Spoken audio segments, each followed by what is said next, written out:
hand slips beneath the dark, shimmering water, lost to the depths. In the pouring rain, a dark-haired man cradles a white-haired woman who clutches a sword.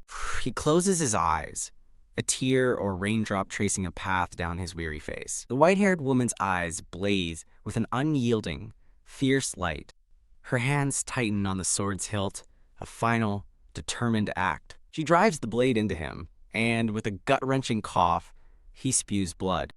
Panting and bleeding, the dark-haired man meets her gaze with a faint, knowing smile. With a cold expression, the white-haired woman wipes his blood from her cheek. They face each other in the rain, a tense standoff between the wounded man and his assailant. A trickle of blood escapes his lips as he gives a final, grim smile. A system window appears. The engagement is nullified by murdering Deculin. A player at his desk sees the stage clear notification and sighs in relief, glad it's over. He notes with satisfaction that the game has finally stopped crashing. He reflects on all the effort he poured into fixing the bug for the character Deculin von Granucklin's nullification of engagement route.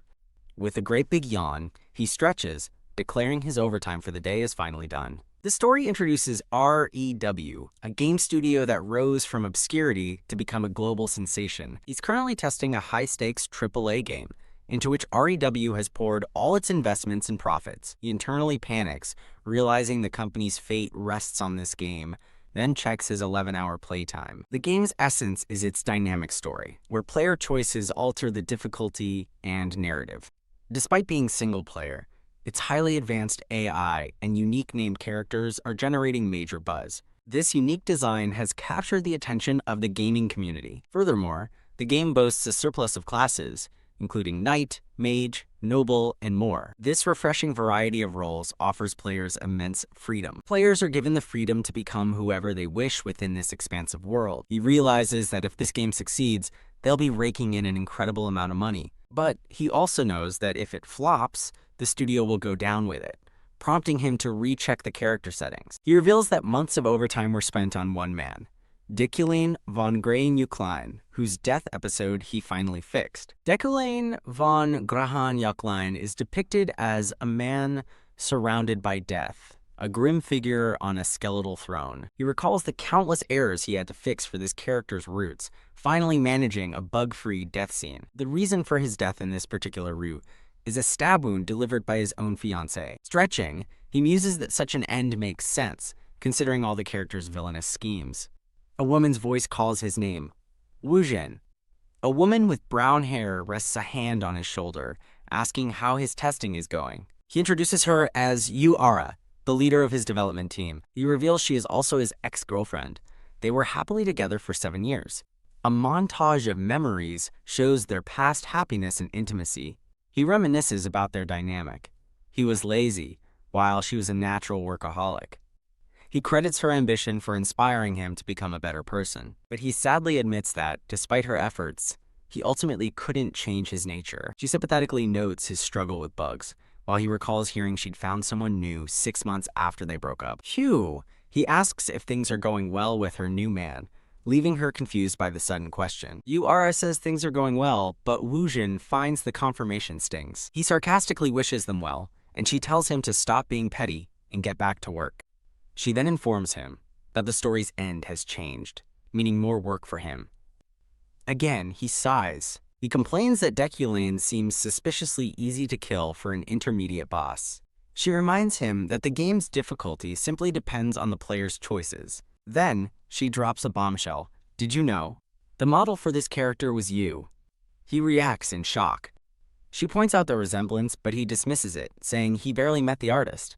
Giggling, she confesses, "That's why I kill him as soon as I meet him in-game," leaving him speechless. When she claims their personalities are similar, he scoffs.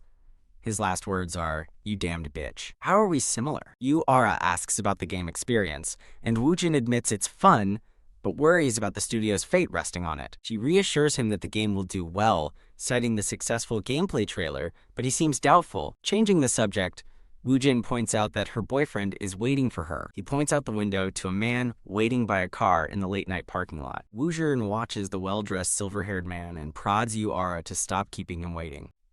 Turning his back, he firmly tells her to go to him.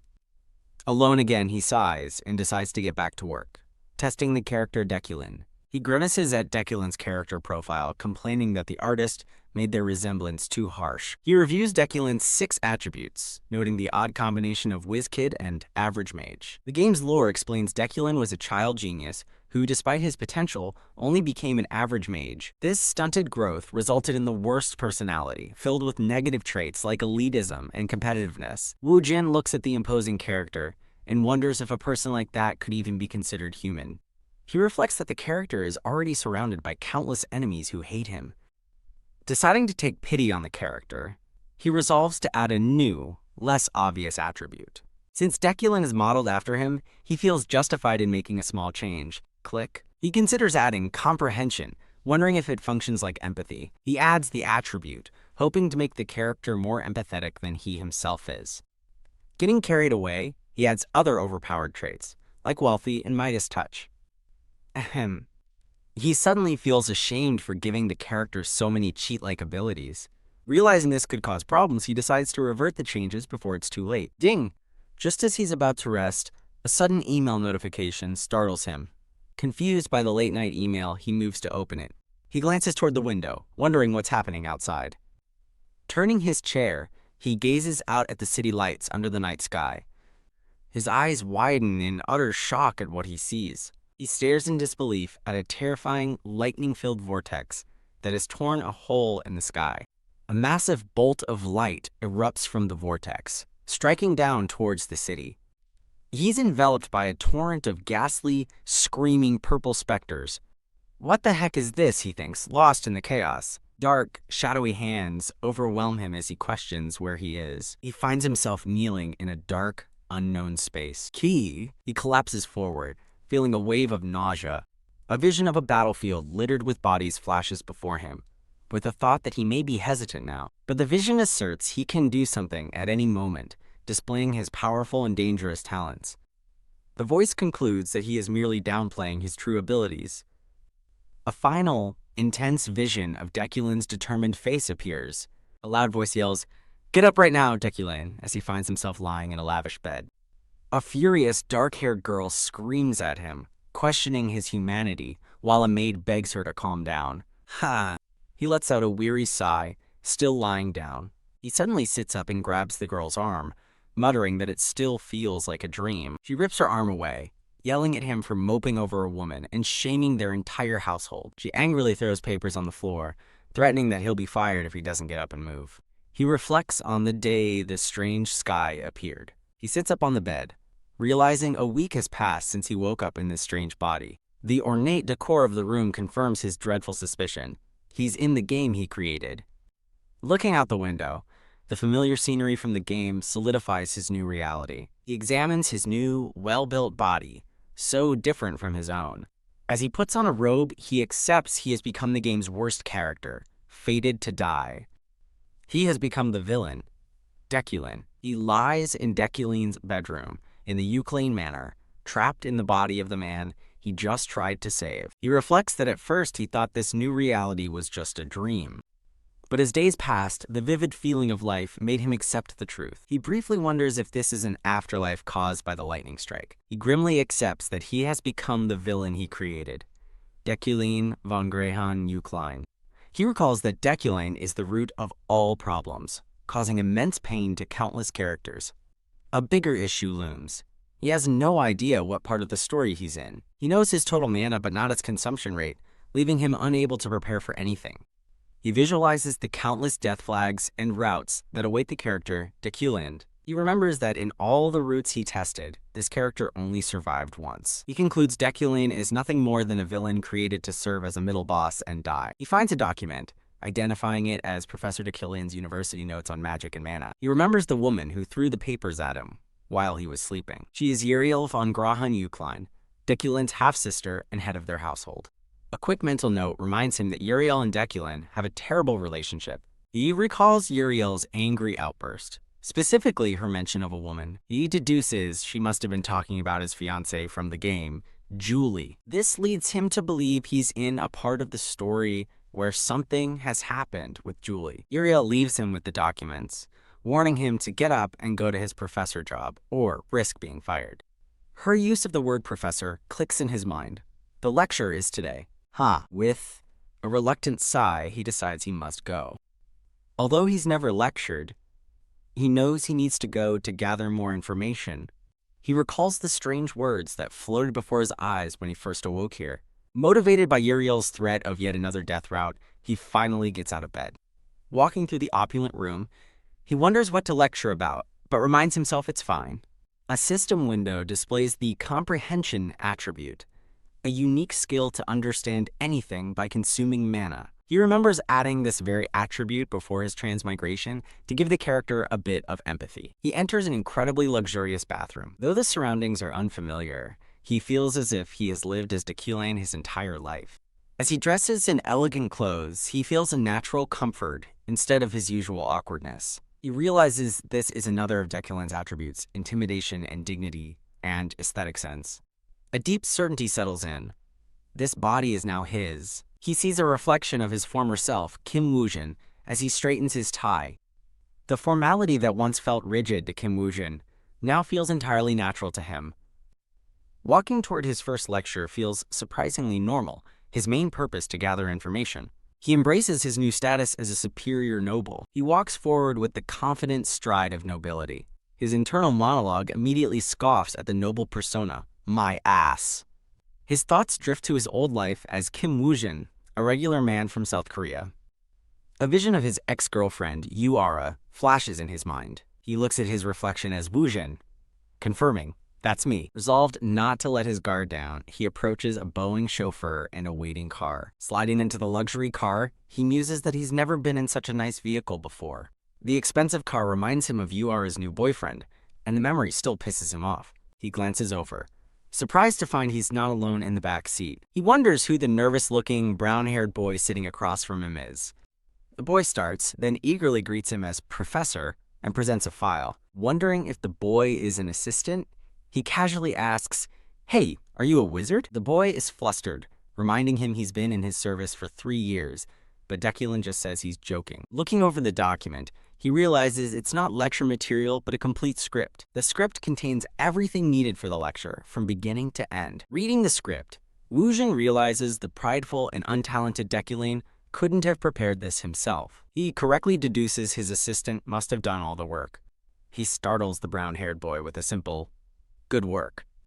Deculane tells him to rest, leaving the chauffeur stunned that his master gave a compliment. Woojin feels physically sick from being nice, wondering if this is Deculane's true, wretched personality. As their car drives on, he realizes Deculane's consciousness is invading his own. Just as they arrive, they have reached their destination, the Imperial University. From his car, he gazes upon the magnificent university grounds.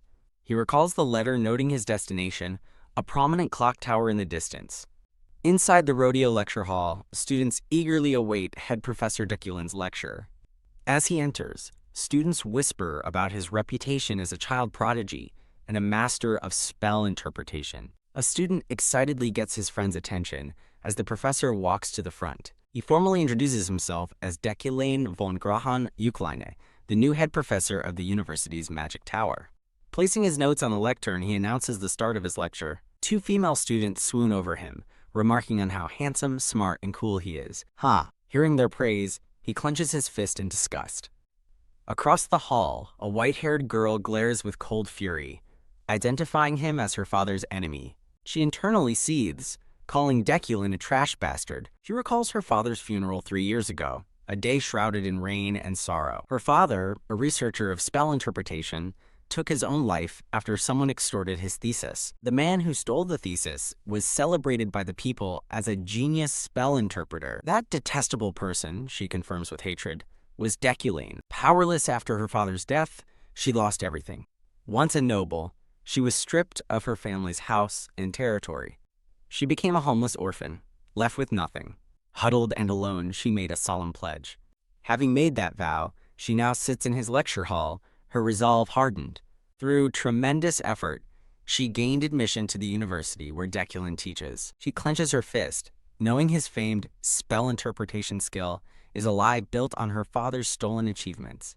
She silently fumes, questioning how he can stand there so arrogantly. Her eyes burn with a cold, hateful fire. That professorship, she thinks, should have belonged to her father.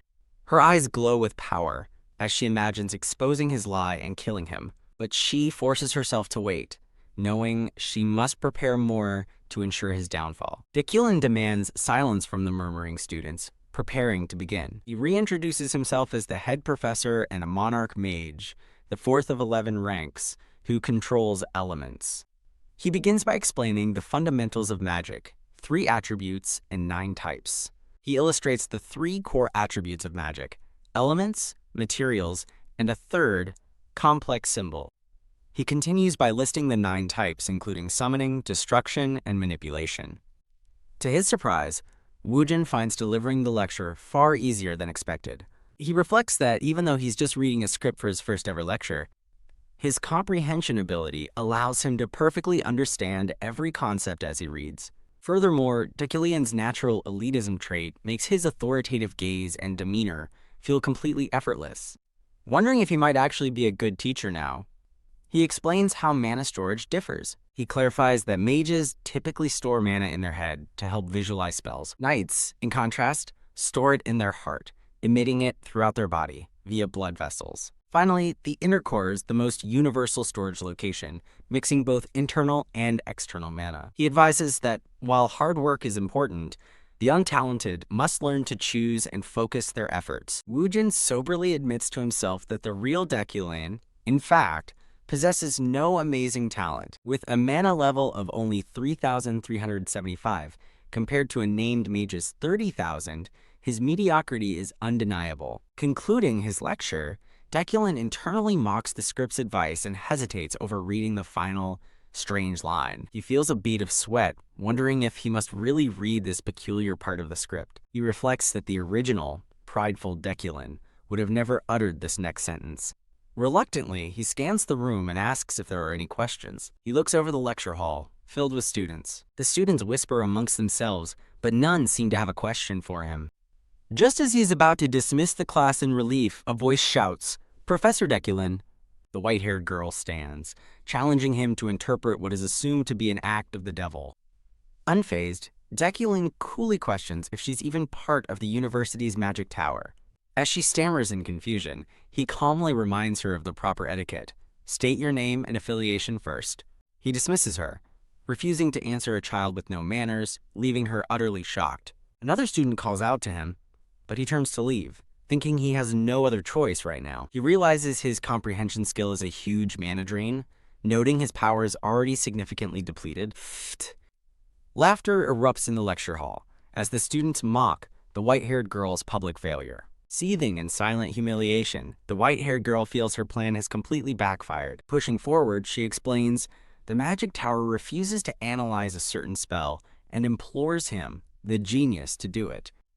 She unleashes a swirling vortex of complex green magic before the class. With a flourish, she formally requests that Professor Dekulin interpret the spell. The moment he lays eyes on the spell, his mana plummets dangerously low. She presses him for a hint, explaining that the debutantes are struggling to analyze the barrier magic. She is stunned when he states there's no need for hints. As he turns to leave, Dekulin effortlessly identifies the spell as a bewitchment type, meant to trap them. "It's over," he announces, leaving the white-haired girl and the class in stunned silence. Later, in the university magic tower cafeteria, students discuss the lecture. The white-haired girl furiously shovels food into her mouth, muttering, "Annoying bastard." She fumes, recalling her plan to expose his fraudulent skill with an unknown spell. Instead, he flipped the script, making her look like a rude idiot and causing her to die of embarrassment. She admits that while he seemed flustered, he still correctly identified the spell's type. She knows bewitching magic is incredibly difficult, and to identify it without parameters, he must be the real deal. She recalls bringing this spell from her dormitory's front door, where it appeared last night. Though chaotic at first, the spell was simply meant to test the freshman's research abilities. Who's the idiot now? ... she wonders, just as a red-haired girl rushes over, calling Ephorine, Ephorine. Her friend excitedly reports that by analyzing the dorm spell as a real barrier, they successfully recomposed it. Ephorine stares back in disbelief, utterly speechless. The red-haired girl praises Ephorine's bravery for questioning the professor, then asks if the magic was actually a barrier. Ephorine's eyes widen in horror, realizing Deculin was right and his skill is truly amazing. Promising to add her name to the report, the friend waves goodbye as a dazed Ephorine quietly agrees. Ephorine fumes, realizing she just accidentally boosted her enemy's reputation by proving he was right. She glares at a course document, Understanding Elemental Magic, led by Professor Deculin. Seeing the course he is teaching, she resolves to know her enemy in order to win. Clenching the paper, she strengthens her resolve to endure his annoying face from now on. A vision of Deculin, framed by fire, represents her burning hatred for him. With teeth gritted and eyes ablaze, she vows, "I'm going to expose you soon." As Deculin walks down the hall, a system notification confirms his side quest is complete, awarding him store currency. He walks calmly, reflecting on how badly the confrontation in the lecture hall could have gone. He recalls that the moment he saw the spell, his comprehension skill activated on its own. Just looking at the tangled spell circle was enough to completely drain his remaining mana. He admits to himself that he couldn't actually understand it, and wouldn't have been able to, even with twice the mana. Relieved that he bluffed his way through, he stops and greets someone. Long time no see. A woman with short silver hair and shining armor stands before him in the bright hall. He recognizes the woman's white hair and light eyes, a face he's seen countless times in the game. The armored knight, Julie von der Freyden, formally asks him how he's been. He internally confirms she's his fiancée, a future legend, surprised by her sudden appearance and giving a vague reply. Her intense gaze locks on him as she grudgingly accepts his answer for now. She challenges his response, asking how he can be fine after breaking a promise they made just last week. Stalling for time, he feigns ignorance, having no memory of any promise whatsoever. Deciding to avoid the topic, he dismisses her, claiming he doesn't recall, and attempts to leave. She blocks his path, angrily asking if he's going to dismiss her just like before. He realizes his attempt to flee has failed. She is determined not to let him pass. Improvising, he claims a fever caused him to forget and asks her to remind him of their promise, surprising her. A flashback reveals her promise. She asked him to be truthful and confess his arrogance to everyone. In exchange for his confession, she had promised that she would stay by his side.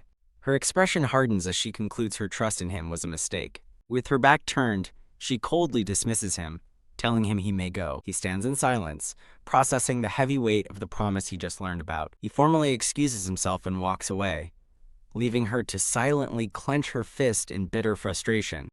A flashback begins, introducing Deculin as a famously talented mage. He then introduces Julie, his counterpart, as a prodigiously talented knight. A family elder laughs, celebrating their union as a perfect match for politics and preserving their bloodlines. With the powerful Euclid and Freyden families in agreement, no one dared to object to the arranged marriage. Julie had resolved to go through with the loveless marriage for the good of her household, but his entire reputation as a genius mage was built on a magical illusion. He had become a professor by lying to the world, but reports began questioning his genius after 3 years of no accomplishments. Despite the rumors, both the Euclid and Freyden families worked to keep his failings a secret. She knew they only wanted to avoid the scandal and gossip that would come from their family's flaws being exposed. But while she could endure a loveless marriage, she could not forgive being bound by lies. And that was the root of their entire conflict. In a memory, she recalls him seemingly agreeing to her terms. She remembers her shock and relief, as he had actually agreed to the promise. But in the end, she realizes he never intended to keep his promise at all. The scene shifts to the magnificent Magic Tower. He muses that the Magic Tower is essentially this world's equivalent of a top-tier university hospital. He takes a moment to admire his new surroundings, thinking it looks nice. He takes in the view of the large, sprawling campus. The beautifully cared-for gardens remind him of an American college from his old world. He remembers the long nights he and his team spent designing this very atmosphere for the game. The irony is bitter. He wishes he could experience the campus he built as anyone but the villain. Suddenly, his thoughts are broken as someone rushes past him in a hurry. The student collides with him, sending a box of papers flying everywhere. Quack! The student apologizes from the ground, explaining he was in a rush to see his professor. He recognizes the boy as his assistant and, feigning confusion, calls him Zoro. The flustered boy quickly corrects him. No!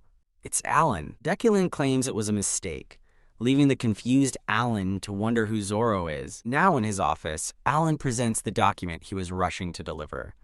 A list of new mages seeking sponsorship. He considers the list, knowing that professors must sponsor promising new mages to fund magical research. A name on the list shines with a golden light, a phenomenon he attributes to his wealthy magnate trait. He deduces it's a combination of his wealthy magnate and sharp eyesight attributes working together. This unique vision tells him that sponsoring this particular mage will be a highly profitable investment. As he flips through the documents, he discovers a few other names are also shining with potential. He notes that on the sponsorship list, the name of the white-haired girl shines with the brightest potential. The image formally identifies the white-haired girl as Ephraim Luna. He recalls from the game's lore that Ephraim is a main character who lost her father to Deculin. Deculin asks Alan why Ephraim Luna has no sponsors, and Alan reacts with surprise. Alan explains that everyone was too afraid to sponsor her, and Deculin understands they feared his reaction. He notes that her talent is immense, having entered the Magic Tower without attending the academy first. He acknowledges the difficult truth. Ephraim is Deculin's enemy, or rather, he is hers. A system notification details his villain's fate. The world wants him dead, but hardship makes him stronger. He foresees one of his many possible deaths, a sword through the heart.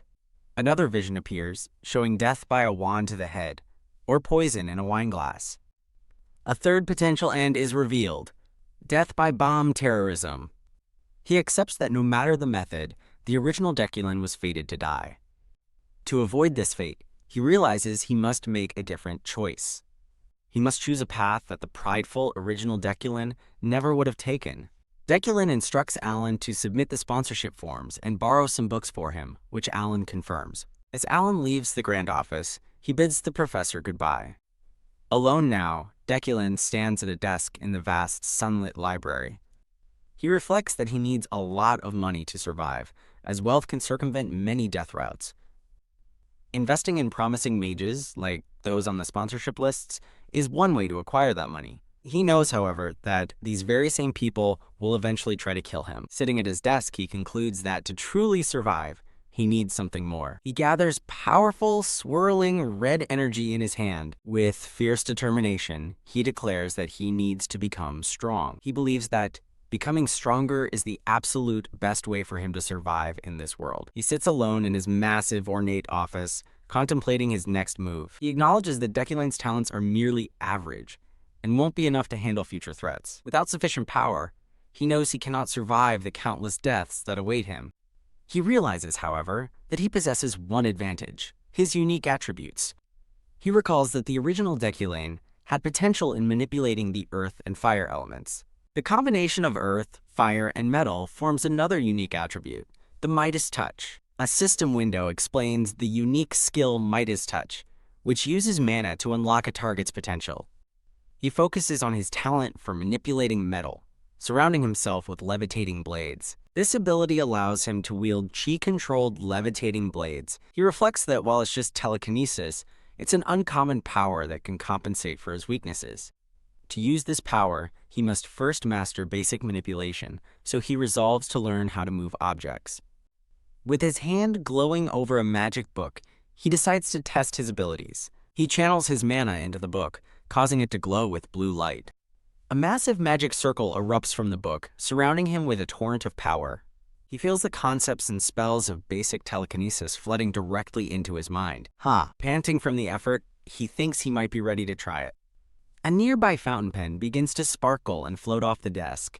He successfully levitates the pen with a simple gesture, proving his newfound control. He has now memorized basic telekinesis, allowing him to cast it automatically without a spell. However, he knows this basic skill alone is not enough to reach the power level he desires. Pondering his next step, he stares at a stack of books and gets an idea.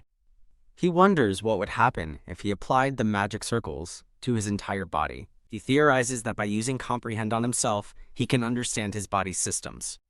He plans to apply magic to not just his brain, but his heart and inner core as well. He will engrave magic circles all over his body to strengthen his telekinesis, despite the risks. A system notification appears, announcing he has acquired the unique grade skill, Iron Man. He reflects that while risky, His body's Iron Man attribute will allow him to withstand the side effects. With a mana level of 800, he decides it's enough to begin the dangerous process. Swoosh. He unleashes his power. Beginning the magic circle engraving ritual, he clenches his jaw as a frightful, overwhelming pain courses through him. The agony feels as if every bone and muscle in his body is being torn apart. Enduring silently, he resolves not to waver, upholding the required elegance of a noble. After the ordeal, he stands alone in his quiet, sunlit office.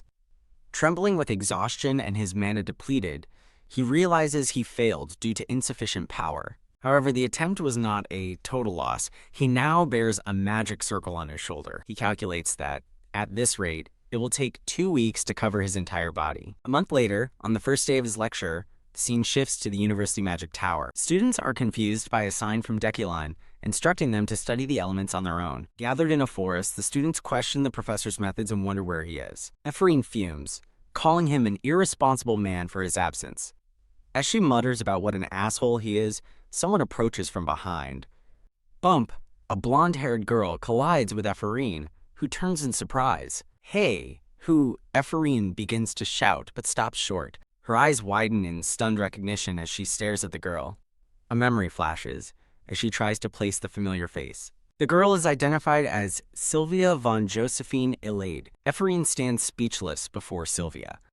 Feeling small and insignificant, Ephraim can only look on in confusion. She wonders if Sylvia is pretending not to recognize her. Suddenly, a spire of ice-like magic forms in the forest nearby. Kneeling by a miniature magical tower, Ephraim confirms Sylvia is from House Elaide and wonders what just happened. She recalls a painful memory of 10 years ago, when the Elades feared her family's potential. A flashback shows the Elades' troops surrounding her manor, leaving a young Ephraim terrified and angry. Back in the present, the small tower crumbles as Ephraim questions what's happening. Her eyes widen as she feels the mana she gathered being sucked away somewhere. A powerful vortex of energy reveals Sylvia is absorbing all the ambient mana. Ephraim spots Sylvia absorbing energy and demands to know what she is doing. She confronts Sylvia, accusing her of stealing the elemental energy she had just gathered.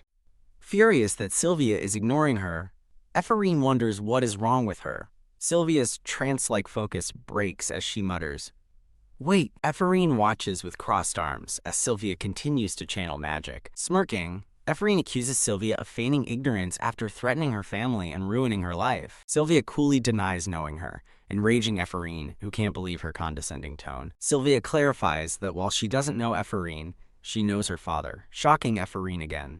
With a contemptuous look, Sylvia refers to Ephraim's father as a cocky former noble. Sylvia cruelly adds that she heard he died, pushing Ephraim to a boiling point of grief and rage. Another student notices the confrontation and tells others to look. A furious Ephraim unleashes a massive torrent of green magical energy.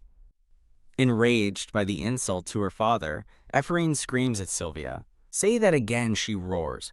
Her power surging, green energy swirls violently around her hands as she prepares to attack. She screams, daring Sylvia to repeat her cruel words. Ephraim lunges forward, unleashing her pent-up fury in a massive blast. Sylvia watches with a grimace as Ephraim is consumed by her own chaotic magic. A massive explosion erupts in the forest. Kya! The other students are thrown back by the powerful shockwave, crying out in pain and surprise.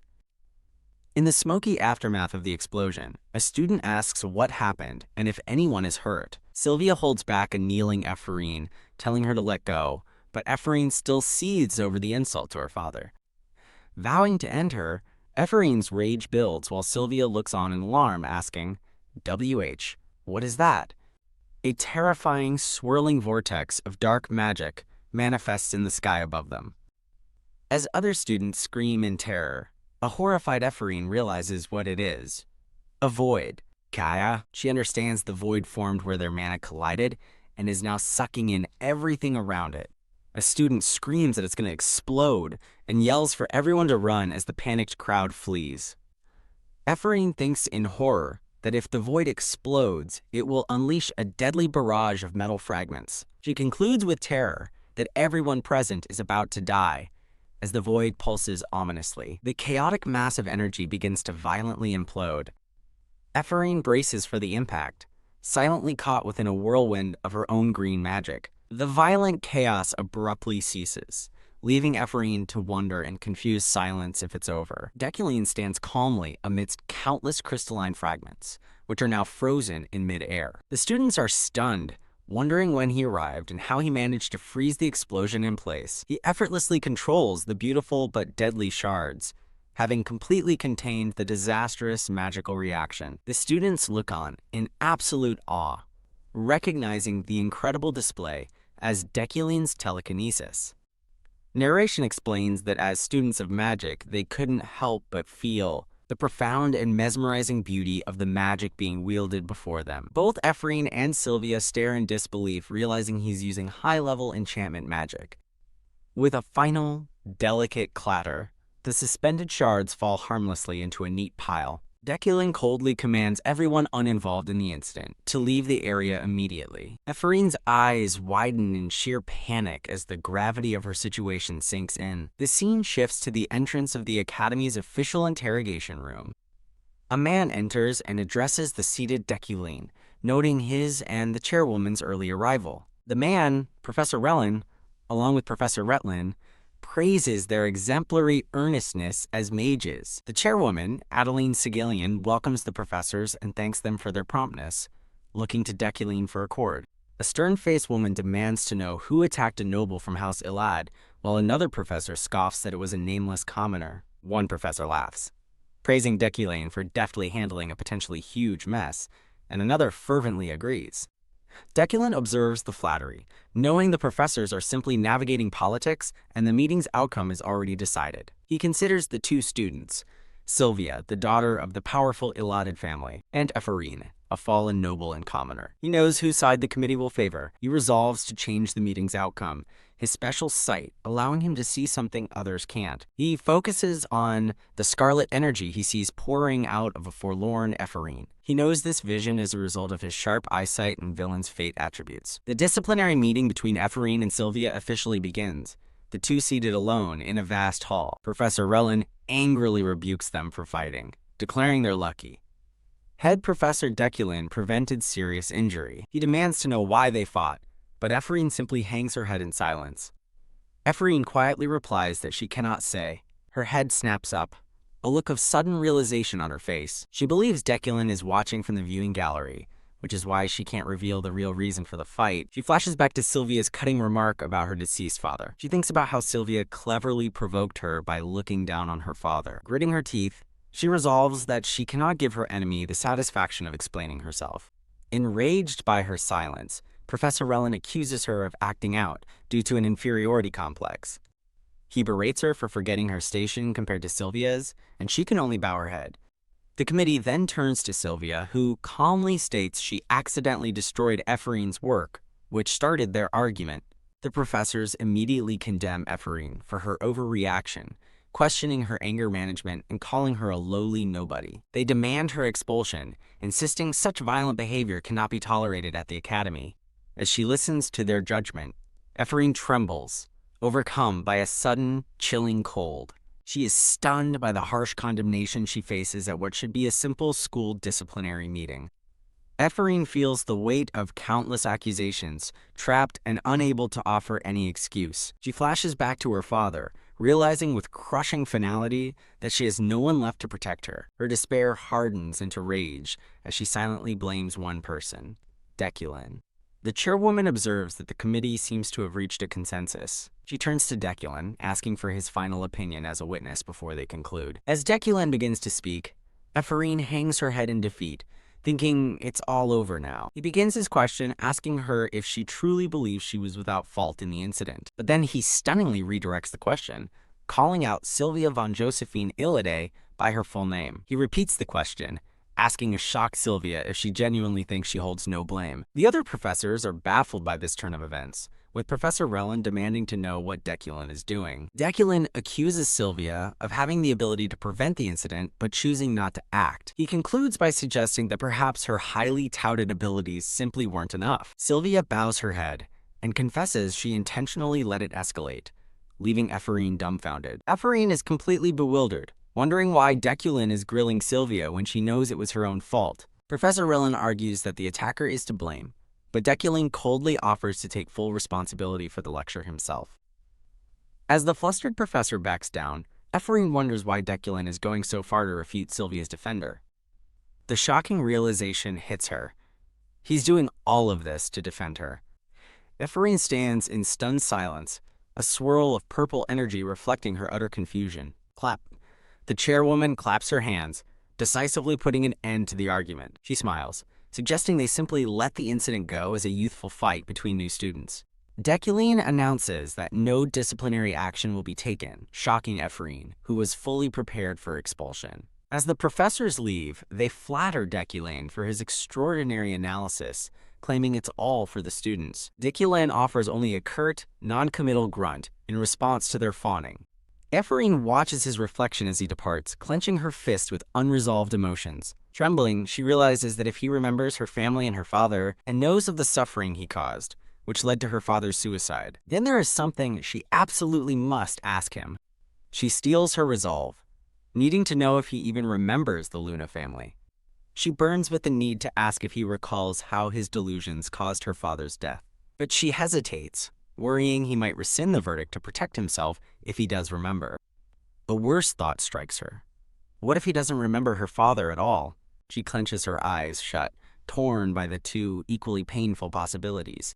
She realizes that being completely forgotten by him would be the most heartbreaking outcome. Before she can speak, Deculin cuts through her thoughts, telling her she doesn't have to ask. He looks down at her and advises her not to waste her potential on things of the past. He turns and walks away, leaving Ephraim alone in the vast, silent hall. She realizes he must know about her and her father, or he would have had no reason to help. Her fist tightens as it sinks in that he knew and still decided to help her. A memory of her past sorrow surfaces as she wonders if he helped her out of pity. Crying with a faint smile, she decides that as long as he remembers her, she is satisfied. For now, she thinks, that's enough, and walks out of the disciplinary hall. Vroom. The scene shifts to a car driving down a country road with someone asking what happened. Sylvia's father, Giltheon von Ludwig Elade, tells her not to worry about Ephraim anymore. Giltheon acknowledges Ephraim's talent, but coldly remarks that her window of opportunity has passed. Sylvia flashes back to her first meeting with Ephraim at a magic test, recalling an impossible outcome. The testing mage had announced in shock that both girls possessed the talent to become archmages. The young Ephraim was stunned, wondering how two such talents could emerge from their small fief. The young Sylvia was equally confused, questioning what was happening. A divine image defines the ultimate goal, the eternal, a being at the pinnacle of magic, untouchable even by the emperor. Narration explains that mages who reach the highest level are called archmages, their names forever etched in history. However, tradition dictates that only 3 archmages may exist in any single era. Besides Demerkin's seat, 2 were empty, with one likely reserved for Adeline, the Magic Tower's playful chairwoman. Sylvia recalls that she, as the Elade heir, and Ephraim, from a collateral family, were destined to clash. She knew they both had to compete for the final remaining archmage seat. In a flashback, her father, Giltheon, sternly tells Kagan Luna to give up on his daughter's academy entrance. Sylvia realized then that the Elades crushed the Luna family to secure her future. She understands it was all done to make her the archmage instead of her rival, Ephraim. Resigned, she accepts that becoming an archmage is both her wish and her inescapable fate. A memory of Ephraim's taunt flashes, asking if Sylvia is afraid of her catching up. HMPH. Sylvia scoffs to herself, insisting she was simply unlucky that day. Back in the car, Giltheon tells her to forget Ephraim, but to be wary of Deculin. He warns Sylvia that Deculin was a genius in his youth, and could unexpectedly soar to power again. Sylvia grimly thinks to herself that she already knows this. She realizes with chilling clarity that Professor Deculin saw through her trap. A flashback of the explosion reminds her that at that moment, she had deliberately used her magic to make Ephraim's mana vanish. She had set a trap designed to explode on contact, hoping a larger incident would create more trouble for Ephraim. Sylvia marvels that Deculin detected her scheme, even though she had checked for magical observation. She recalls how he forced a compromise at the meeting without revealing her culpability. Staring up at his imposing figure, she understood his intervention was a threat she had to accept. Overwhelmed, she wonders just what kind of man Deculin truly is. In the car, a single tear escapes as she clenches her fists in frustration.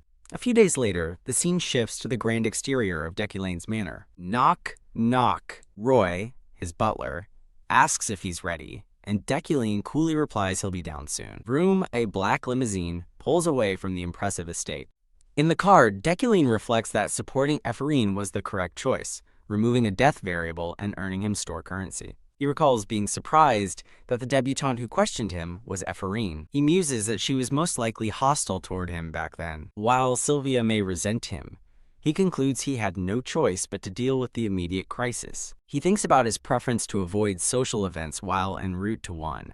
However, a side quest to attend the Flower of the New Year event appears, offering store currency he can't refuse. Needing 5 currency to access the shop, he resolves to find any named characters at the event. His car pulls up to a magnificent castle-like venue. Staff bow deeply as they welcome the renowned Professor Deculane. He enters a lavish ballroom, already bustling with mingling nobles. He scans the crowd, noting they are all high-ranking nobles, and recognizing many familiar named individuals. His gaze settles on a particular person. He spots Ihelm, a blonde man whom he apparently modeled his past self after. Convinced he made the right choice in coming, he's startled when an older man spots him. The man loudly and cheerfully greets Professor Deculane, drawing attention.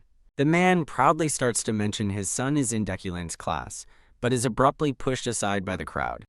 Flustered, the man is swept away as Deculane internally retracts his earlier satisfaction. Deculane's attention is captured by someone praising Sir Ganesha's recent feats. The older man reappears to invite him to dinner, but Deculane has already turned away, his focus elsewhere. Deculane's mind latches onto the name he just overheard. Ganesha. He realizes that meeting her, a major turning point in the story, is his most important goal today. He scans the crowded hall, certain he heard her name nearby. Deculane looks over the attendees from a better vantage point, determined to find and meet her. He finally spots her, a woman in a unique hat standing aloof with her arms crossed. Narration identifies Ganesha as the 5th strongest character in the story's early stages. Deculane's thoughts race as he wonders where Ganesha could be.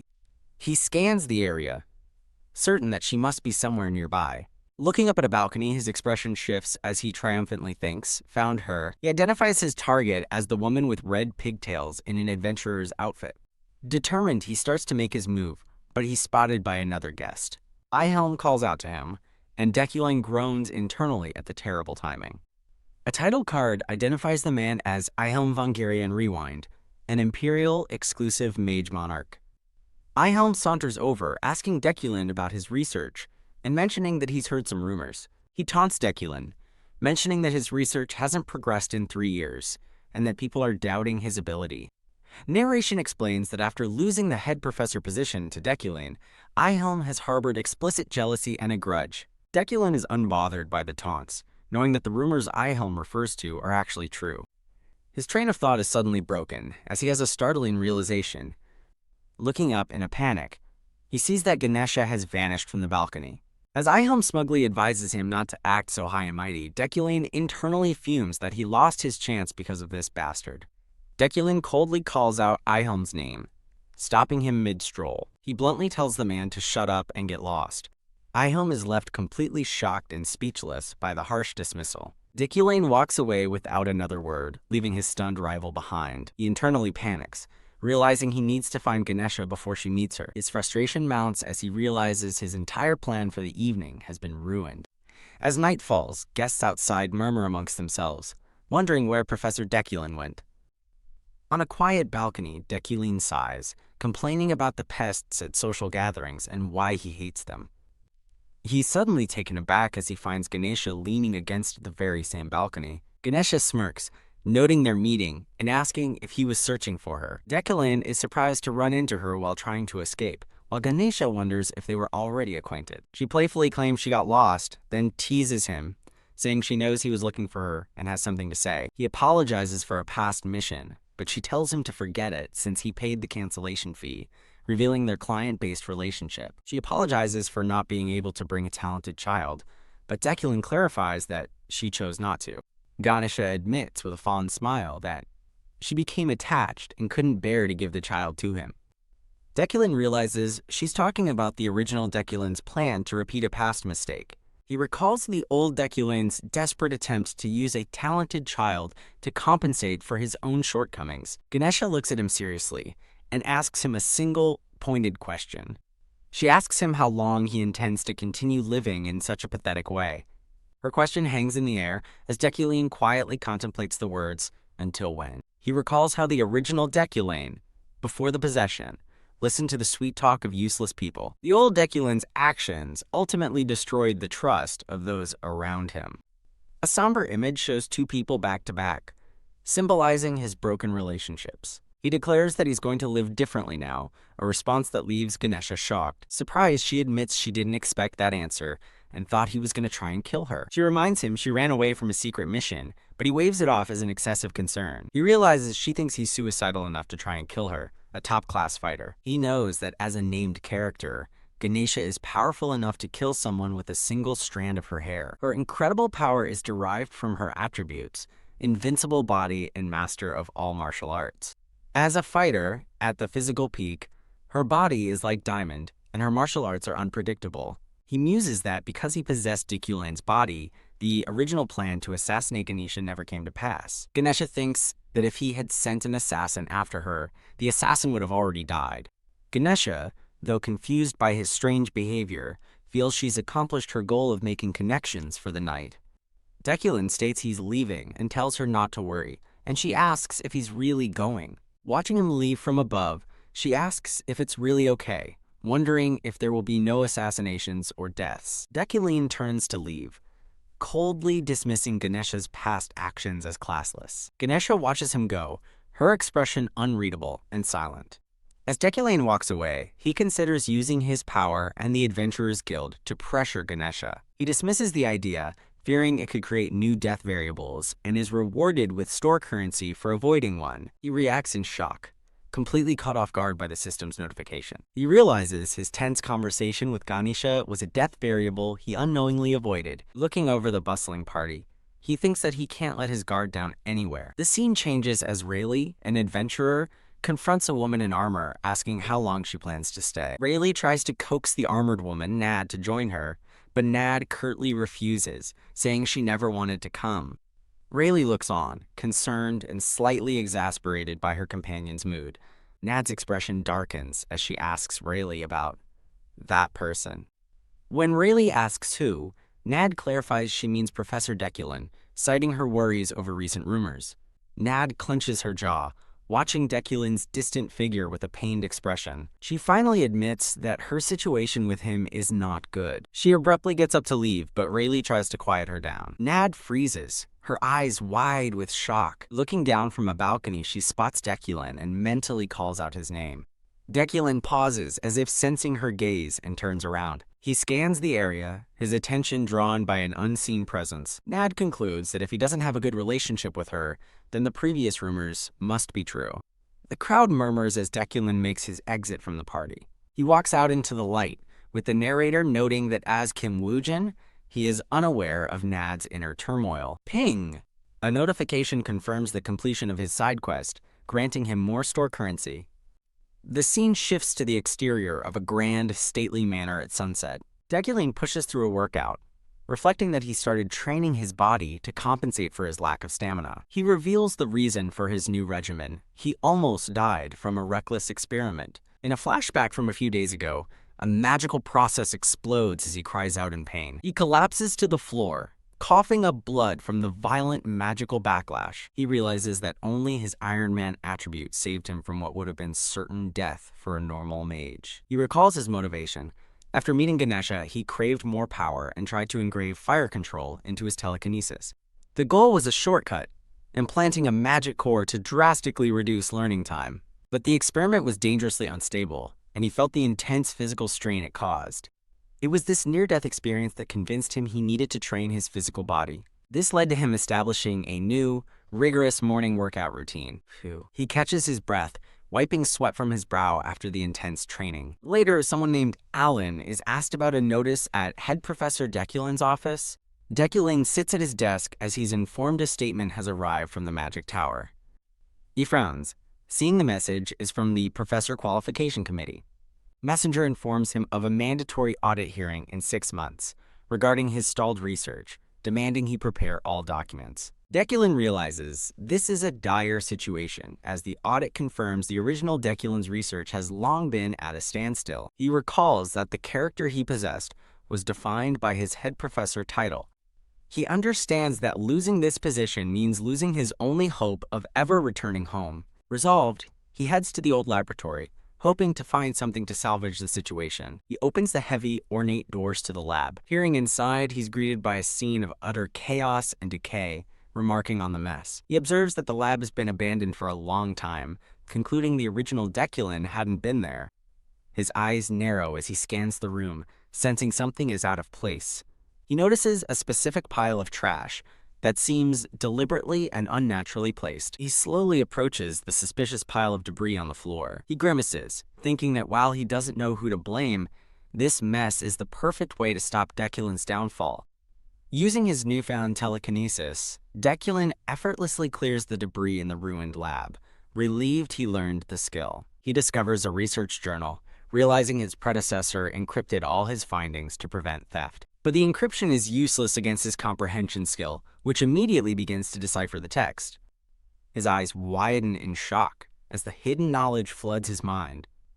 A blinding wave of golden energy erupts from the book, throwing him backward. He marvels at the brilliant light, realizing through his special sight that the original Deculin's research was simply incredible. However, he quickly notes that the research is incomplete, torn, and even contains flawed logic. He's astonished that, despite its flaws, the research was valuable enough to trigger his wealthy magnate trait. His eyes fall upon a locket containing a photo of a young, defiant Ephraim Luna. He realizes Ephraim's father, who was Deculin's researcher, must have desperately tried to hide this work. He now understands the source of the Luna family's grudge against the name Deculin. It becomes painfully clear that because of his predecessor, Ephraim has lived a brutal life.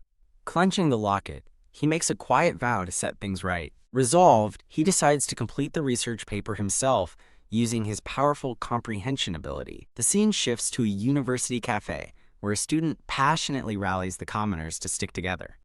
A red-haired girl reminds the small group of 30 commoners that they must unite to survive. She asks Ephraim for her agreement, startling her as Ephraim inwardly grumbles about once being a noble herself. Sighing, Ephraim resigns herself to her new status, musing that a noble without land or home is no noble at all. The red-haired girl insists that Ephraim must join their cause, much to her annoyance. Declaring Ephraim the representative of the commoners and a fellow victim of Sylvia, the group looks to her for leadership.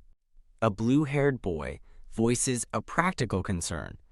They need a supervising professor's permission to form a club, which seems unlikely. The red-haired girl thoughtfully agrees that finding a professor is their biggest obstacle. The students dismiss two potential professors, one for being a sycophant and the other for despising commoners. Another student chimes in, stating the obvious. Professor Deculin would certainly never agree to help them. Ephraim, however, is more concerned with the abandoned desserts on the table, hoping no one else eats them. A student suddenly has a brilliant idea, and the group eagerly turns to Ephraim, suggesting she ask Professor Deculin. Huh? Ephraim is utterly horrified as her friends pressure her to be their emissary. One student argues that Deculin is fair in his own way, since he disdains everyone equally. The red-haired girl reasons that since Deculin helped her avoid punishment, Ephraim must be in his good graces, a claim Ephraim flatly denies. Ephraim panics internally, desperate to avoid getting involved with Deculin any further. She tries to flee, shouting that it's a terrible idea that will only backfire, but the red-haired girl chases her down. The chase comes to an abrupt halt as the red-haired girl grabs Ephraim, who freezes in place. Looking past her friend, Ephraim asks, "What's wrong, Julia?" Her expression hardens as she spots her target and coldly tells Julia to move. Ephraim stares up nervously at the formidable presence of Professor Deculin. Taking a deep breath, she steels her resolve to face him. Deculin sits impassively at a table, unaware of her approach. Hiding behind a door, Julia wishes Ephraim good luck, earning an annoyed glare and being called a coward. Ephraim marches forward, her steps heavy with trepidation. She timidly calls out to Professor Deculin, who turns his head slightly. Taking the plunge, she states her purpose. She wants to make a club and needs his signature. With a deep bow, she thrusts the club application forward, deciding to just get it over with. She quickly adds that she won't bother him, explaining she was just worried he wouldn't approve of a peasant club. The group's logic flashes through her mind. Since other professors are a lost cause, why not try the impossible? Resigned to her fate, she thinks, let's just try. As Deculin takes the paper from her, he calmly signs the document and instructs her to send the details to his office, leaving her utterly speechless. He hands the paper back to her, and she numbly takes it, barely processing what just happened. She stares at his signature in wide-eyed disbelief. He actually signed it. As Deculin walks away, she wonders how the notoriously difficult professor could have just agreed so easily. Her friends are ecstatic, but Ephraim is left completely bewildered, questioning his motives just as she did at the hearing. Ephraim is left deeply unsettled, questioning why Professor Deculin is suddenly being nice to her. In a classroom, the lecture begins by establishing that elements are the basis of all magic, but few mages understand the difference between types. Watching from her seat, Ephraim wonders if Deculin's recent kindness stems from guilt. Her mind drifts to the past, recalling how he drove her father to his death. Her face darkens with rage, as she thinks that if he truly feels guilty, he should repent to the world. As she clenches her fists, Julia asks with concern if she is all right. Startled from her dark thoughts, Ephraim turns to Julia, who repeats that she doesn't seem well. Ephraim dismisses her friend's worry, telling her to ignore the other students who only know how to run their mouths, leaving Julia confused. Nearby, two noble girls whisper spitefully, wondering what a vermin like Ephraim is doing in their class. A blonde noble girl glares at Ephraim with disgust, as Ephraim nervously realizes she's made enemies of the nobles despite her own heritage. Ephraim smiles reassuringly at Julia, telling her not to worry and to focus on the lecture. Professor Deculin continues his lesson, explaining that every stroke in a magic circle has a specific purpose. He demonstrates how adding 2 simple strokes to an ignition spell can change the flame's color. Summoning a glowing textbook with his magic, he announces what they will be learning today. The book opens to a lesson on a complex spell called Flowing Fire. The narration confirms that Ephraim's cynical thoughts about the professor were not entirely wrong. It explains that while the original Deculin's lectures were merely for show, Kim Woo-jin's are beautiful, practical mana reenactments. His creative and high-level explanations come as a complete shock to the debutante students. The lecture proves especially surprising to Sylvia. Sylvia blushes, her heart pounding as she is completely captivated by the lesson. Deculin demonstrates a basic water-summoning magic circle. He then poses a question. What happens when this is combined with a fire magic circle? A red fire circle and a blue water circle merge together with a sweep of energy. As purple energy erupts around him, he reveals the spectacular result of the combination. Both Sylvia and Ephraim watch in wide-eyed amazement at the incredible magical display. The entire class is stunned as they witness fire flowing like a liquid stream. Sylvia stares in utter disbelief, completely mesmerized by the sight. She internally marvels that she never knew his lectures were so profoundly theoretical. The narration explains that most mages who are considered geniuses rely on intuition to cast their spells. To them, strict theory is just a restrictive mold that stifles creativity. If all mages only followed theory, every spell would be identical and unimaginative. An hourglass symbolizes the inefficiency of trying to learn magic solely through theory, which takes too much time. It is shown that this approach actually hinders practical training and development. Deculin states that to become truly elite, a mage must possess powerful intuition. Sylvia listens intently, understanding that elites often cannot explain the very intuition that makes them great. She considers the irony of a professor whose own genius is being questioned, teaching such a deeply theoretical lesson. She concludes that for him to explain it so well is a feat that should be impossible. Outside the academy, a student sighs, remarking that the lecture was completely different from the malicious rumors. Ephraim walks through the Magic Tower dorm, admitting she's never focused so hard on a lecture before. She pauses, pondering the day's events with a contemplative, She arrives at her dorm room to find the door covered in hateful graffiti, wondering how long the bullying will continue. Noting the harassment has worsened since her incident with Sylvia, she's surprised to find an envelope slipped under the door. She picks up the envelope and discovers it's a sponsorship certificate. She scoffs, immediately assuming it's a cruel prank, since she is on bad terms with both the Iliad and Deculin households.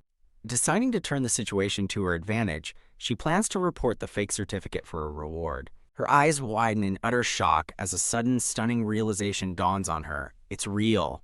At the administration office, a clerk confirms the seal is authentic, prompting Ephraim to scream in disbelief while the clerk looks on, confused.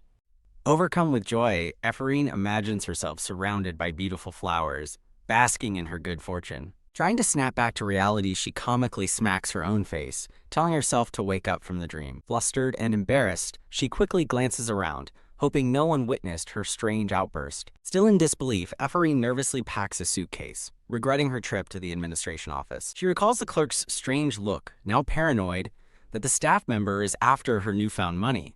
She panics, realizing she should have been far more careful. Tripping over her suitcase, she collapses to the floor, groaning that it hurts. But as she lies there, she realizes with dawning clarity that this isn't a dream. Overcome with emotion, she cries tears of joy, grateful that someone finally recognized her talents. Looking around her humble dorm room, she resolves to pull herself together, believing the world is still kind. Filled with new determination, she gazes out the window, vowing to try even harder. The scene shifts to the magnificent Euclid Hadakane Manor, where a man asks if what he's been told is true. A serious woman with short dark hair confirms that he is at the Shatsun Jewel auction right now. She clutches her head in frustration, complaining that he wasted 10 million last year and wondering what trouble he'll cause now. Vowing not to forgive him for any more problems, she watches as a car arrives at the Shatsun Jewel auction house. Dekulin muses that he will finally be able to buy something he's been searching for. He strides purposefully down a lavishly decorated hall. He reflects that using telekinesis showed him he needs metal to compensate for his lack of talent. The wood steel he currently carries is merely a temporary solution for his needs. Entering the VIP waiting room, he hopes the item he truly needs will be available at today's auction. He stops short, surprised to see a white-haired woman in armor already in the room. The woman turns, thinking to herself that she didn't expect to see him here.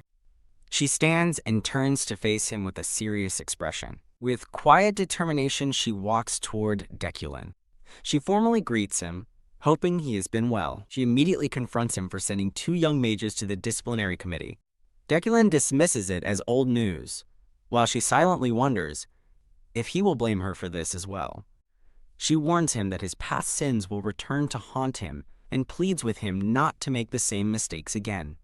A dark energy surrounds her, as she thinks that this is her chance. Dekulin stands impassively, his own formidable aura radiating around him. The narration reveals her intent to completely sever her relationship with Dekulin. As he walks past her, Dekulin thinks he has no interest in marrying her over something so fickle, despite her beauty. He knows that too many death variables surround her, making any connection dangerous. A vision of their potential wedding flashes in his mind, reminding him he could die if he messes up. He clenches his jaw, his resolve hardening. He looks back at the armored woman, who stands her ground. He wonders why Julie is here, as an auction is the last place he'd expect to find her. He nonchalantly asks if she came all this way just for a lecture, leaving her stunned and speechless. Blushing and flustered, Julie insists she didn't come to see him, and is here for something else entirely. He calmly tells her to settle down as she continues to deny her motives. Suddenly, he's struck by an unfamiliar emotion. Questioning what he's feeling after just thinking about how dangerous she is, he wonders if he has been infected with the original Dekulin's emotions for her. He recalls his true self, Kim Woojin, and his efforts to prevent his personality from being corrupted by the character he inhabits. An announcement signals the start of the auction, interrupting their tense standoff. He dismisses his concern, convincing himself his heart doesn't race when he sees Julie. Concluding he's just overthinking, he turns his attention to the stage, where the first item is about to be revealed. The auctioneer presents the first lot, a vase from the East, extolling its artisanal craftsmanship. A brilliant golden light suddenly erupts from the vase, catching everyone's attention. Dekulin recognizes the light as his wealthy magnate ability, noting it's the same he saw from Ephraim's work and is getting stronger. The auctioneer enthusiastically calls out rapidly rising bids for the valuable item. A guest raises the bid to 1,500,000, their bidding device glowing with the same golden light. With a steely gaze, Dekulin makes a bid.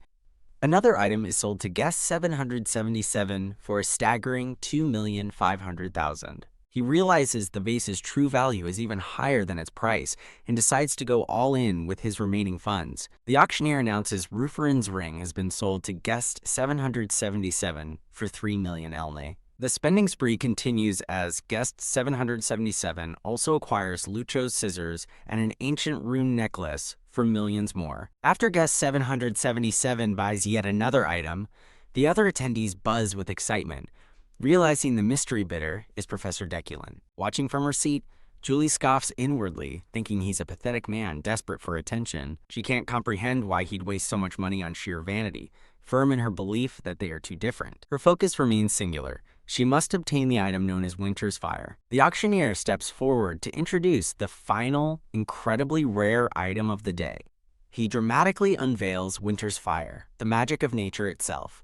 A massive glowing blue crystal is revealed on stage as Deculin watches intently. Julie gasps, her eyes wide with shock. The item is formally introduced as the Snowflake Stone, one of the 10 rarest metals in the world. The narration explains it's a prized material for forging swords and other weapons. As a rare metal containing both heat and cold, its quality is surpassed only by legendary materials like dragon bones. Deculin recognizes that the Snowflake Stone is the best possible ingredient he can acquire. Julie's expression hardens with determination.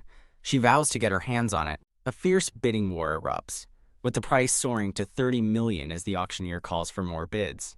Believing she's secured the winning bid, Julie smiles in triumph. But a last-second bid flashes. Guess 777 for 31 million. No, her victory evaporates in an instant as she stares in stunned disbelief.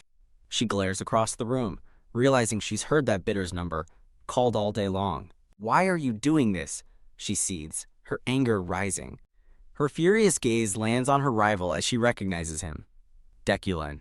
Nearby guests whisper among themselves, assuming he's buying the stone as a gift for his fiancée. Another guest remarks that he must love her deeply to outbid her like this, earning a confused, "Huh?" from Deculin.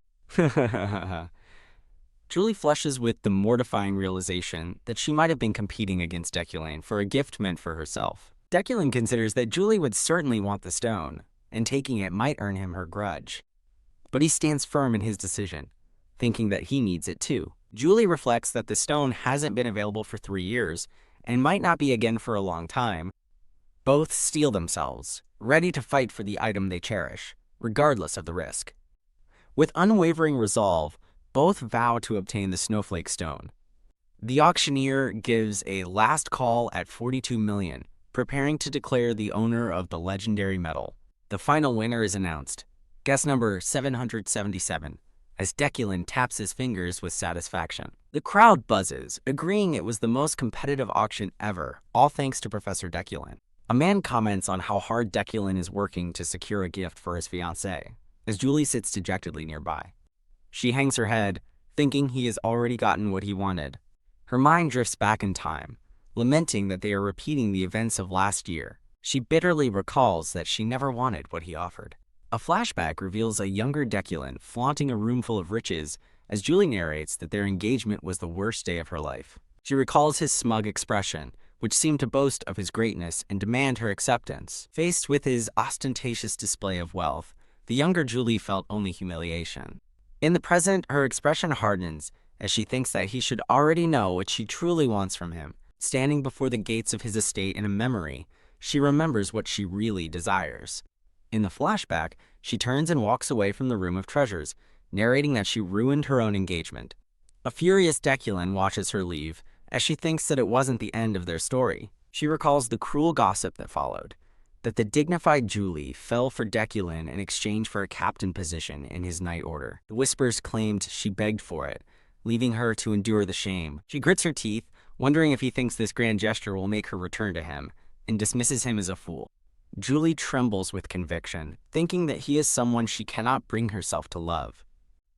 Her resolve hardens with the thought that it's impossible, no matter how hard she tries. Still reeling from the auction, she rises from her seat, wondering what he's up to this time. She turns and freezes in shock upon seeing Deculin standing right behind her. He calmly looks at her and asks if she also wanted the Snowflake Stone. Outraged, Julie furiously demands to know how long he plans on insulting her. To her utter disbelief, Dekulin simply apologizes. His apology leaves her completely stunned and speechless. Bidding her farewell, Dekulin turns and walks away from the dumbfounded Julie. She watches him leave, her mind reeling in utter confusion. Pausing on the steps, she reflects that his apology makes no sense, as the arrogant Dekulin she knows would never be sorry for winning. As she leaves the auction house, a familiar voice calls out her name. Her sister, Josephine of the Frieden household, waits by a car and tells her to get in. The scene shifts to the gates of a magnificent mansion at night. In his car, Dekulin muses that while Julie is likely furious, he's surprised a death variable didn't activate. Arriving at his estate, he wonders just how terrible his original self was to make her want him dead, as his staff welcomes him home. Noticing his staff's somber mood, he asks if something has happened. A butler nervously informs him that Miss Uriel has returned home.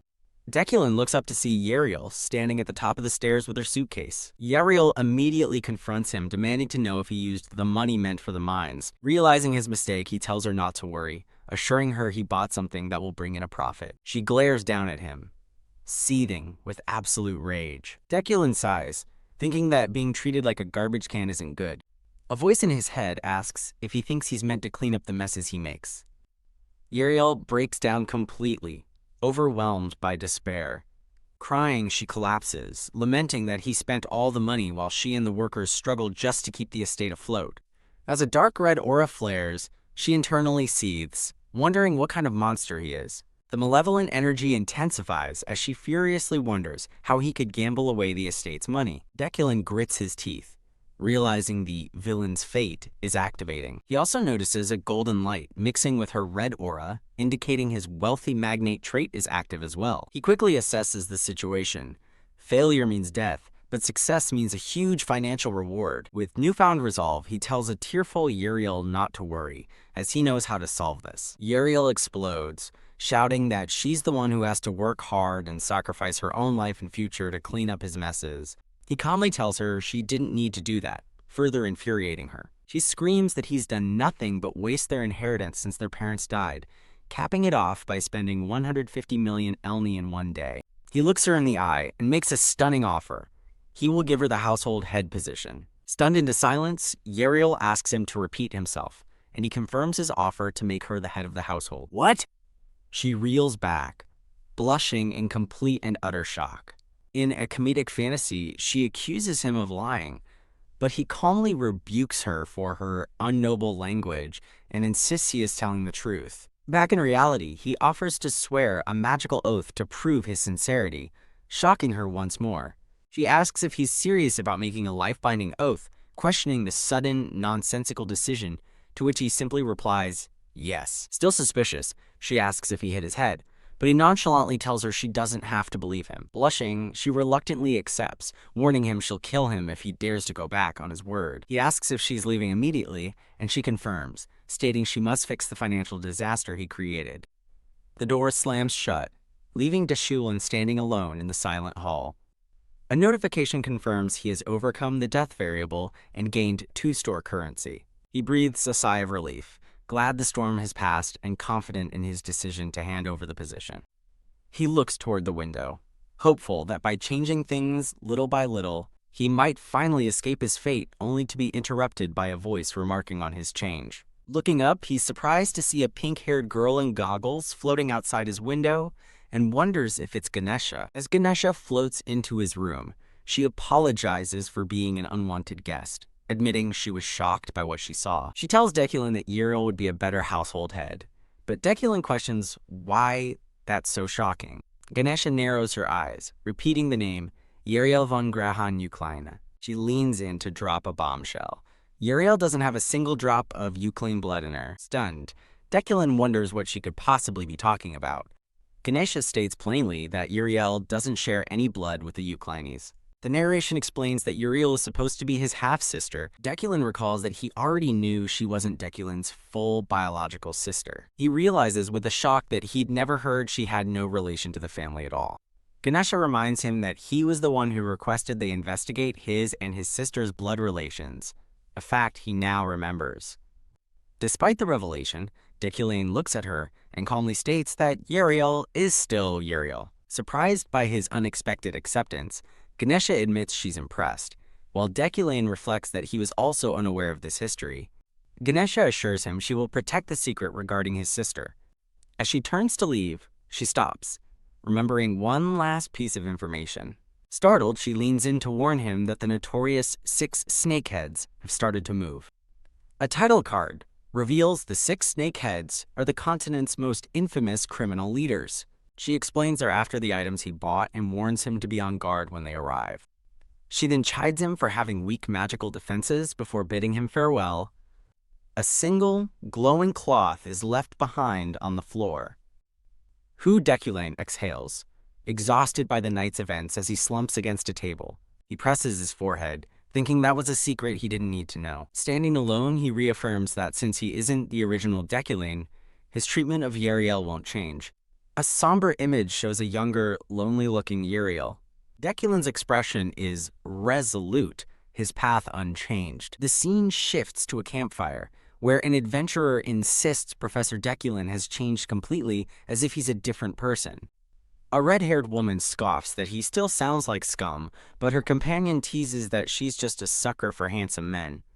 Their bickering escalates as the captain threatens to attack him for being ugly, and he wails that his grandma called him handsome. A woman named Rayleigh, Julie's relative, is surprised to hear that Deculane might have a human side now. Ganesha, now with her team, says they no longer need to watch Deculane, as he doesn't seem to be looking for a magic slave. She turns to her group, announcing it's time for them to head back. Putting a finger to her lips, Ganesha swears her team to secrecy about what they've learned.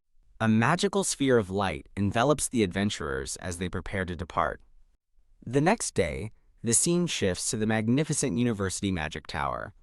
In his office, Deculane considers an upgrade from the system store, improvements in mana quality for 10-store currency. The system explains that store currency can be used to strengthen himself or other named characters. However, opportunities are scarce, with only 6 chances available by the end of the game's second half. An infographic illustrates that he can only use the store once per level, with the cost increasing each time. Knowing the cost will double with each use, he resolves not to waste this precious opportunity. He reflects on his training, integrating items to improve his skills, but he acknowledges that he is still lacking in pure combat ability against powerful monsters. He decides he needs to improve his mana quality first and must gather the remaining 4-store currency. Knock, knock, knock. A nervous young man, his teaching assistant, peeks into the office after being told to enter. The assistant approaches his desk, presenting a document he just received. He hands Deculane the latest wizard journal, warning him to be careful. Deculane reads a wanted notice for the wizard killer Lockhart, who has been spotted on the outskirts. He recognizes Lockhart as the biggest threat in the game's early stages and notes that he's finally appeared. Smirking, he concludes that while Lockhart is a threat to normal mages, he is no longer concerned. Dismissing the threat, he tells his assistant he's heading to the library and to head back. As the assistant leaves, Deculane stops him with a sudden thought. He turns and asks the stunned assistant, Alan, if he has any intention of becoming an assistant professor. The scene shifts to the towering, sunlit University Magic Tower. Alan stammers in disbelief, asking if he's truly being recommended after always being told he lacks talent. But Deculane explains he's seen his earnestness, though it's mainly because he was ordered to pick someone. Ignoring his protests, Deculane gives him a bangle engraved with the Eucline emblem and tells him to continue working hard. A grateful Alan bows deeply and thanks the professor, who remains silent. Wow, Alan marvels at the Eucline bangle, while Deculane reflects that his assistant is too useful to let go. Deculane considers that while others who resented his cruelty have left, Alan has stayed, and he wonders when he too might run away. In a surprising gesture of kindness, Deculane hands him cash, telling him to leave early and buy himself dinner, leaving Alan speechless. As Alan stammers that it's too much, Deculane has already turned and walked away. Deculane continues down the ornate hallway, his footsteps echoing. Alan watches him go, clutching the money with a stunned and emotional expression. This scene changes, focusing on the sign for the staff-only library. Deculane enters the library, revealing he's there because of a paper written by someone named Luna. He recalls that the paper detailed the invention of pure elements, but was full of errors that he must now correct. As he searches for useful grimoires, he notices a blonde-haired girl in the library. He stops and turns, his attention caught by her presence. He recognizes the girl, identifying her as the debutante, Sylvia. Startled by his voice, Sylvia turns to face him. Nearby, a librarian explains to Miss Sylvia that while she's looking for study materials, this is an exclusive reading room for executives. A projection of an older professor appears, laughing it off and stating there's no need to restrict the promising successor of Iliad. The professor grants her permission to use the library freely for her studies. The librarian relays the professor's permission, telling Miss Sylvia she can browse at her leisure. It's revealed that Sylvia's hobby is studying rare languages, and she came to the executive room seeking specific materials. She discovers a novel written in Ethanol, the increasingly rare language of the fairies. This was her reason for sneaking into the exclusive room, and as she reaches for a book, Deculane walks by. She glances sideways, sensing his presence behind her. She's shocked to see Deculane and wonders why he's in the executive reading room. She turns and confronts him, making him pause. Deculane coolly asks if she wants to face the disciplinary committee again, as she wonders why he's here when he supposedly avoids the library. Flustered, Sylvia explains she's searching for a document and has permission from Professor Relin. Deculane glares, thinking that if she has permission, then the one who gave it should also be disciplined. Sylvia stammers in confusion as the book she is holding begins to glow. Deculane correctly identifies her ethanol novel and questions if she broke rules for a romance book, leaving her stunned that he can read the language. She insists her interest is purely academic, focused on literature and languages. Deculane tosses the book back to her, announcing he'll let her off the hook this one time. He turns his back, advising her to send someone else to borrow books for her in the future. He walks away, leaving Sylvia alone in the aisle. Trembling with anger, Sylvia clutches the book, feeling utterly humiliated by his actions. HMPH, she scoffs, annoyed that he misjudged her intentions to simply understand fairies through their stories. Her anger turns to suspicion as she wonders how Deculane was able to read ethanol. A narrator's note explains that ethanol is notoriously difficult to read due to its lack of consistency. The scene cuts to a forest, where adventurers shout as they pursue something through the trees. In a clearing, a group of students is practicing, carefully placing an item on a large leaf. Deculane watches over the students with an older professor, feeling proud of their progress, though their training must soon end for the night. A title card ominously introduces the Mountain of Darkness. The mountain is described as being located some distance from the university grounds. A student practices magic in the woods, a training ground for real-world experience. The forest is filled with dangerous beasts, requiring protective barriers and constant patrols by an on-duty professor.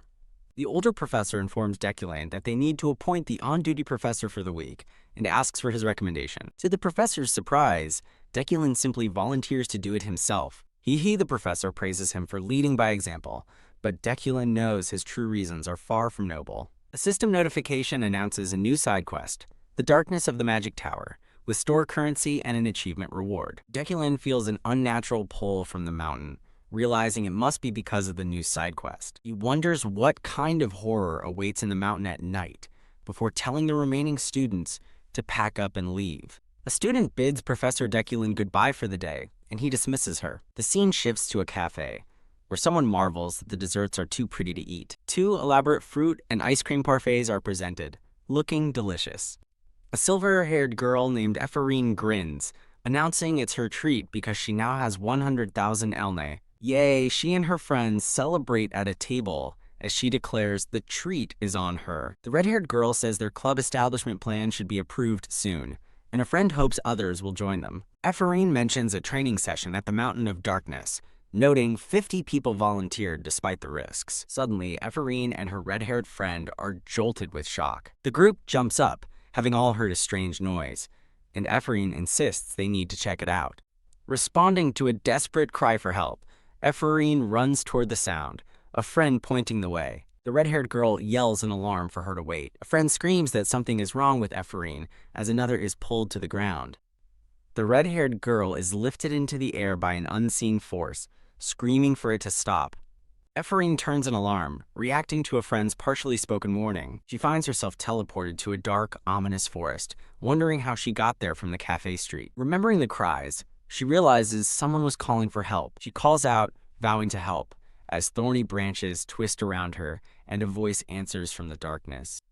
Rushing forward, she finds a distraught woman and asks if she's all right. Blood splatters across Ephorine's face as the woman is violently struck down. Kia, a piercing scream, echoes through the forest. Ephorine stares in horror at the bloodied attacker standing over the body. Realizing she's under attack, Ephorine grits her teeth and prepares a counterspell. She gasps, shocked by a sudden intervention. Looking up, she's stunned to see Professor Deculin has appeared. Ephorine angrily confronts Deculin, accusing him of attacking a defenseless civilian. He coldly tells her to look again, because the creature before them is not a person. The woman's form twists and expands, revealing a monstrous red demon. As Ephorine recoils in terror, Deculin explains she was under a demon's illusion. He shoves her aside, ordering her not to interfere. Kua. The demon roars in fury at being interrupted. As the monster lunges, Deculin stands calmly, unmoved. Now then, he thinks to himself, it's time to hunt. Deculin squares off against the powerful demon in the dark forest. He observes that the demon is furious, having just lost its prey. With a flick of his wrist, he unleashes a barrage of magical attacks. Gra! The demon screams as it's blasted backward by the assault. A powerful vortex of energy engulfs the demon. Now wearing a mask, Deculin gracefully leaps toward his foe. He identifies the core on its forehead as the source of its illusions, which are useless against his mental resistance. A voice in his head seethes with rage, declaring Deculin's lineage makes it furious. His eyes burn with an intense, fiery resolve. A system window details his Eucline attribute, a demon-slaying lineage that purifies demonic energy into power but increases aggression. The narration explains that the ancient demon-hunting legacy of the Euclines is finally awakening within Deculin. Floating in the air, he vows that the demon before him will not survive. The demon charges forward in a red blur of motion. Deculin meets its charge, moving with incredible speed. System notification confirms he's completed the quest, defeated the first demon, gained 2 store currency, and unlocked his Eucline family attribute. Standing over the demon's corpse, Deculin condemns the creature for its filth, even in death. He reflects that the demon's appearance signals the true beginning of the main story. Under the full moon, Deculin looks up from the twisted forest, the dead demon at his feet. He realizes this is the start of the game without the player. The scene shifts to a bright, stately building under a sunny sky. Waking in a bed, Ephorine groans, her eyes slowly opening. Wah! Ephorine bolts upright in a panic as a nurse informs her that she's finally awake, calling her Luna. Confused, Ephorine asks what happened, only remembering the woods, as an unseen man tells her it's normal not to remember. The voice explains that a demon appeared in the Mountain of Darkness last night. After she was found, the mountain was shut down, and the magic tower is now investigating the incident. Tisk, the nurse adds that Professor Deculin saved her, which makes Ephorine curse inwardly, frustrated that it was him again. Ephorine suddenly asks what day it is, and the nurse explains it's been 36 hours since her arrival, realizing it must be Wednesday. A sudden dread dawns on her. Wah! She panics, screaming that she's late as she rushes toward the tower. Inside a classroom, a boy and a girl look up from their desks, hearing a commotion. Huff huff, Ephorine bursts through the classroom door, panting that she barely made it. A red-haired girl waves enthusiastically, calling out Effie and identifying herself as Julia. Julia checks if Ephorine is okay, mentioning she tried to visit the clinic, and Ephorine assures her she feels great after all the sleep. Ephorine asks about the unusual classroom setup, but Julia says she doesn't know either and assumes it's for a special lesson. Deculin enters the room, followed by his nervous assistant, Alan, who carries a large box. Ephorine watches them, wondering who the boy with the professor is. Deculin formally introduces Alan as his new teaching assistant, shocking Ephorine. 2 female students whisper in disbelief, recalling that Professor Deculin famously never used a teaching assistant. A student reflects that while being an assistant builds a resume, they can't imagine Deculin letting anyone get ahead that way. Ephorine realizes with a jolt that this must be why her father was still a researcher at 30. He never got the chance to be an assistant. She stares at Alan, questioning why Deculin would suddenly choose a maid she's never even seen before. Deculin announces that today's lecture is about experiential learning, giving them 3 hours for a task as Alan hands out timers. As her inherited bracelet glows, Ephorine reflects on how it has become her mana vessel. She's lost in thought, questioning what kind of relationship her father had with Deculin. Staring at her hands, she wonders why her father was never even given a chance by the professor. Forcing herself to concentrate, she resolves to finish her task and think of a spell quickly. However, she admits her mind is too preoccupied with other thoughts to focus. After just 25 minutes, Ephraim proudly announces she's finished, startling her classmates. A student expresses disbelief that it's been less than 30 minutes as Sylvia effortlessly completes her own task with dazzling magic. Deculin watches with a neutral, unreadable expression. He and Sylvia share a silent, lingering glance across the classroom. Sylvia rises from her desk and approaches the professor. She presents her finished work to him, a perfect, magically manifested lily. From her desk, Sylvia glances back at Ephraim, who is still struggling intently with her task. A split image contrasts Sylvia's calm satisfaction with Ephraim's gritted teeth frustration. Sylvia gracefully turns and walks back to her seat, her task complete. Ephraim continues to pour her effort into her own project, determined to succeed. Deculin begins dismissing students who have finished, calling out Julia, Lehin, and Iheron. He dismisses another student, Drent, while Ephraim remains, still failing to complete the assignment.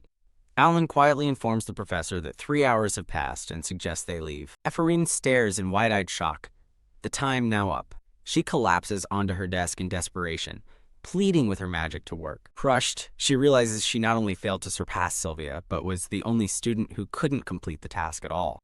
Lying defeated on her desk, she questions her own stupidity and inability to perform such a simple task.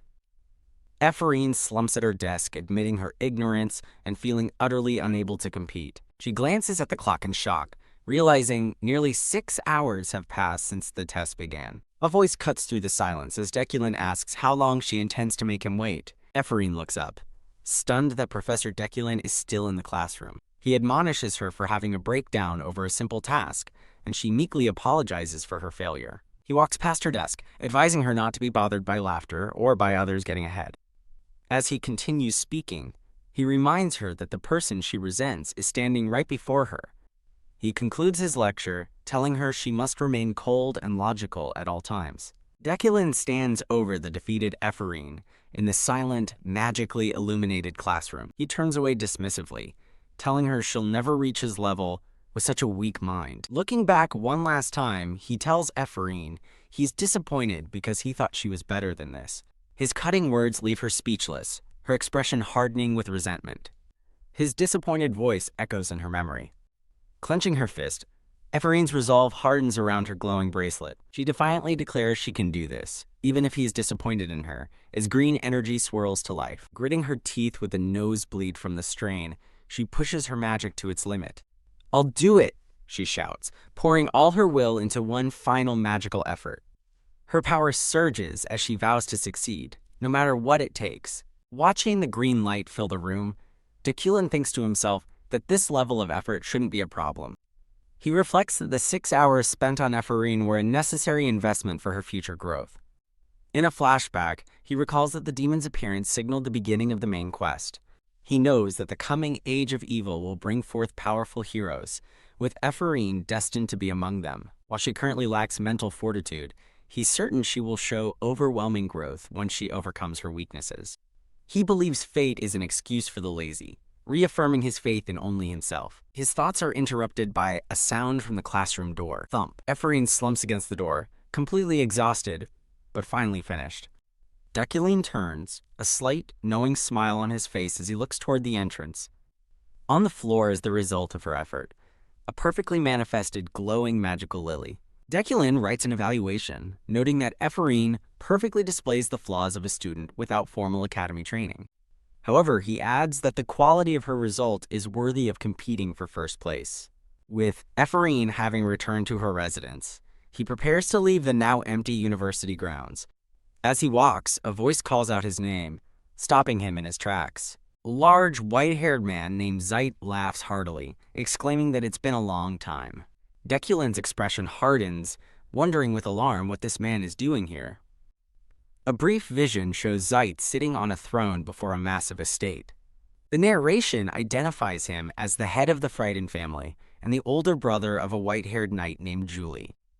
A flashback reveals Zeit was the one who orchestrated the betrothal between Deculin and Julie Dekulin recalls that Zaite is a tremendously powerful character known as Ganesha, ranked 3rd in initial combat strength. He worries Zaite's appearance is connected to Julie's Snowflare Stone, a massive magical crystal. Sweating, Dekulin realizes this is a potential death variable, as he currently has no way to defeat this monster. Zaite says he was worried after hearing Dekulin and Julie weren't getting along well, to which Dekulin offers a curt reply. Zaite proposes arranging a dinner, and Dekulin warily notes that the man seems friendly for now.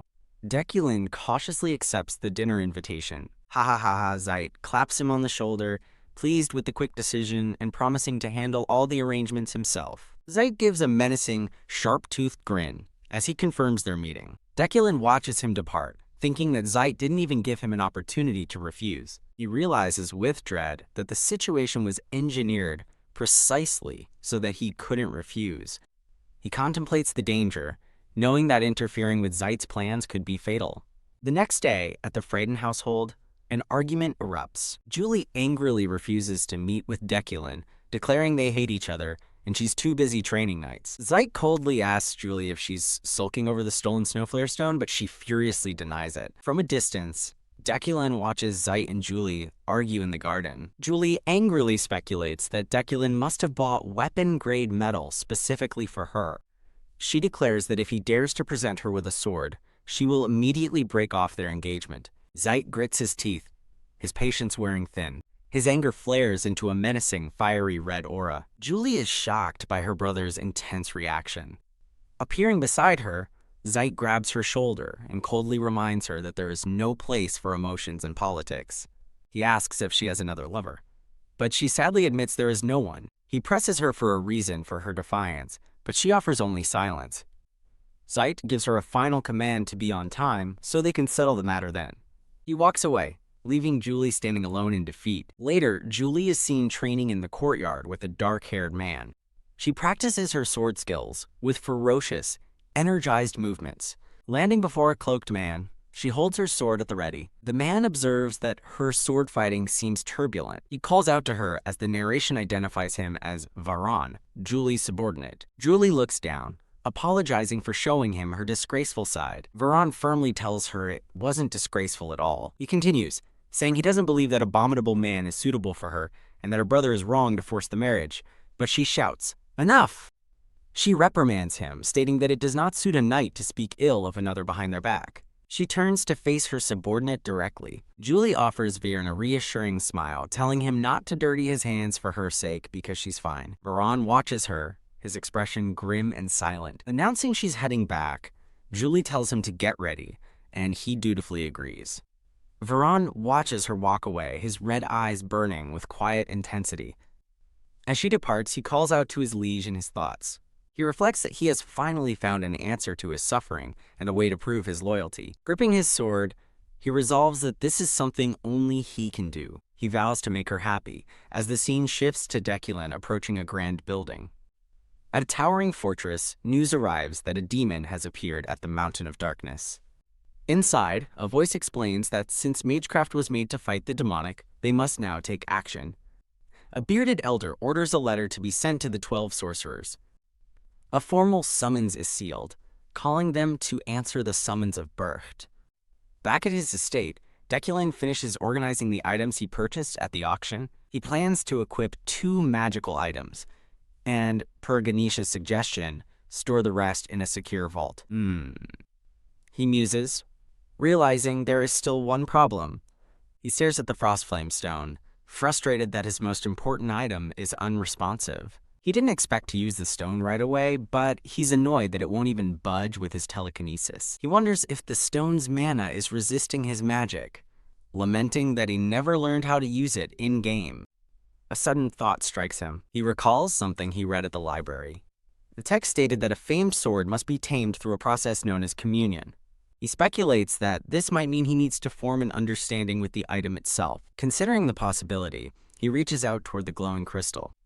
He grits his teeth, resolved to make an attempt. He presses his hand against the stone, channeling his power into it. Blue energy surges from his hand as he concentrates his magic. Ping!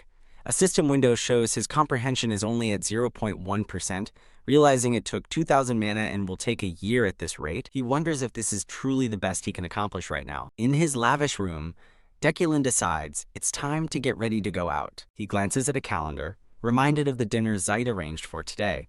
Dekulin's expression is grim as he silently considers his next move. He also recalls another troubling event scheduled 3 days from now, set long before he took over this body. The scene shifts to the magnificent restaurant Von Meschel, glowing under a vibrant sunset. As they walk in, Zeit thanks Dekulin for coming and mentions that Julie is already waiting inside. Zeit compliments Dekulin's sharp attire, but the professor remains stoic.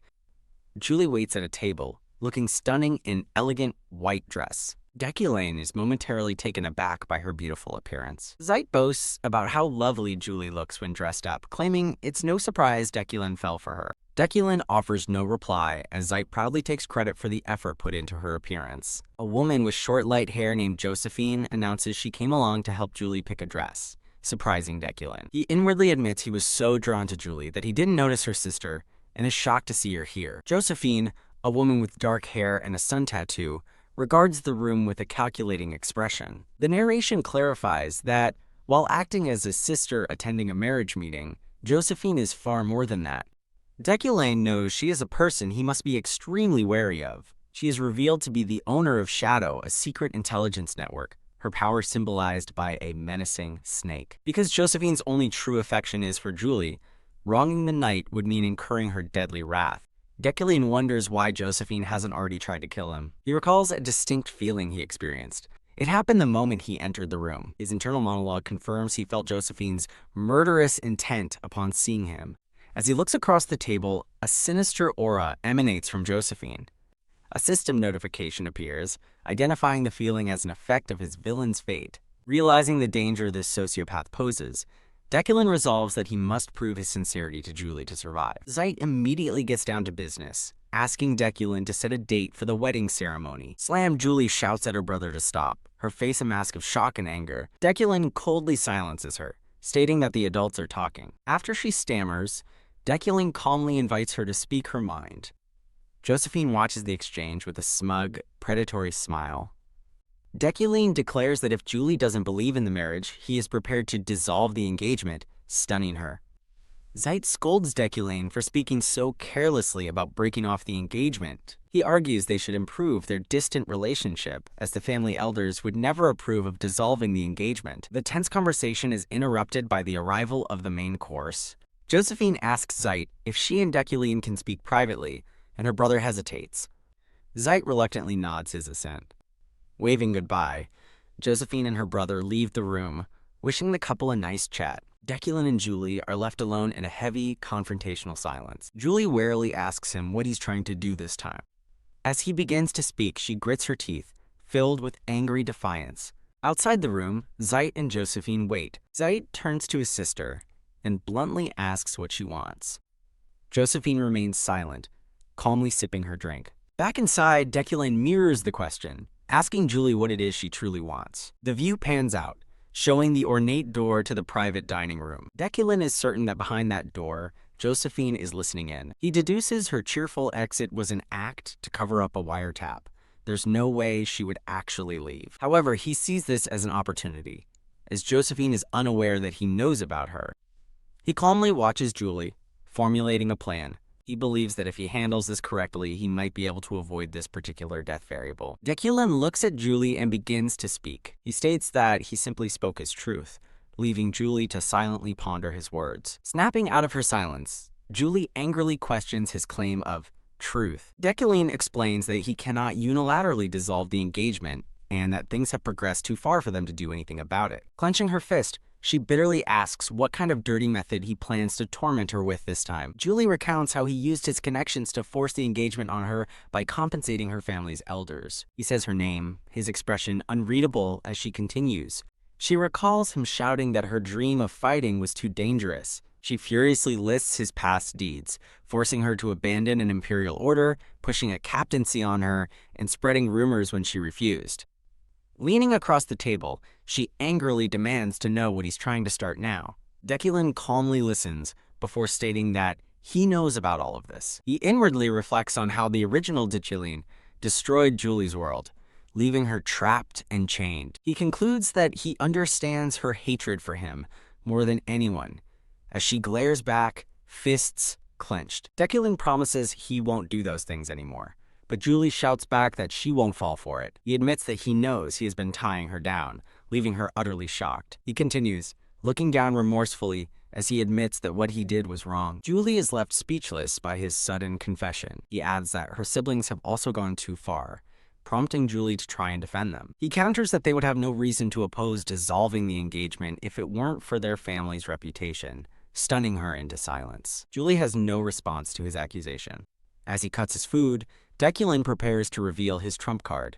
He states that she must leave her family to achieve her dream of becoming a defender. Julie is horrified that he knows her secret dream, a pinnacle of knighthood independent of family ties. Dekulin admits that he possesses neither honesty nor loyalty. He declares he is unsuitable for her, prompting her to demand his point, and he reveals there's only one thing he can do. He proposes they remain engaged but never marry, explaining that he wants to free her but can't due to political entanglements. He offers to let her use his name as a shield until she's ready to pursue her dream, promising to wait. Stunned and suspicious, Julie demands to know what he's planning and why he's telling her this now. He claims not to expect anything in return, but admits there is one small thing he would hope for. He asks only that she show him her smile once a month. "That's all I want," he concludes, his gaze steady. Julie is left speechless and blushing. Her shock and fluster are plain to see. Outside the room, Josephine is so shocked, she shouts, "What?" while Zeit looks on, confused. Dekulin internally confirms he only said what she wanted to hear to avoid a death variable. However, a new thought occurs to him. As Julie stammers about his sudden request, he can't help but think she looks absolutely adorable. He acknowledges to himself that this feeling is genuine. Julie accuses him of trying to win her over with embarrassing words, while his internal monologue celebrates that her cute reaction is now his. She clears her throat, trying to regain her composure. In a comical fantasy, Julie insists she won't fall for his schemes, but Dekulin just laughs, flustering her even more. Ugh, listening in, Josephine clutches her chest, wondering if his feelings are actually real. She resolves to continue observing him for a while longer. The tense atmosphere in the dining room finally begins to dissipate.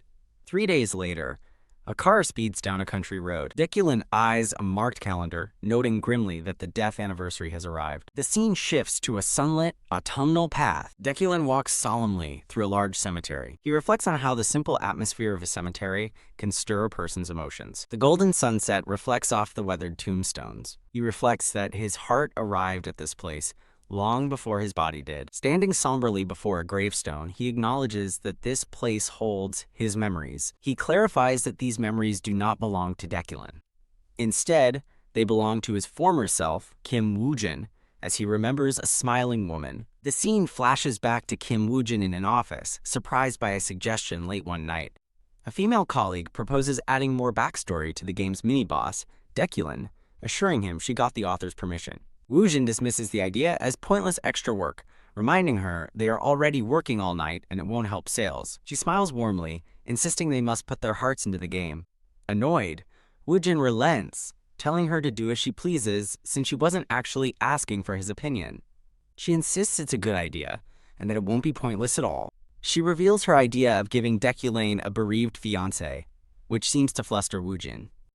In another memory, the woman teases him for being considerate, noting his gesture of care for their team. Back in the present, Dekulin resolves to find traces of these past events to fully recall Kim Woojin's memories. He looks at the grave, wondering why she engraved her own name on the tombstone. He questions why his colleague, Yu Ara, used her real name for Dekulin's deceased fiancé in the game's lore. He kneels and gently touches the tombstone bearing her name.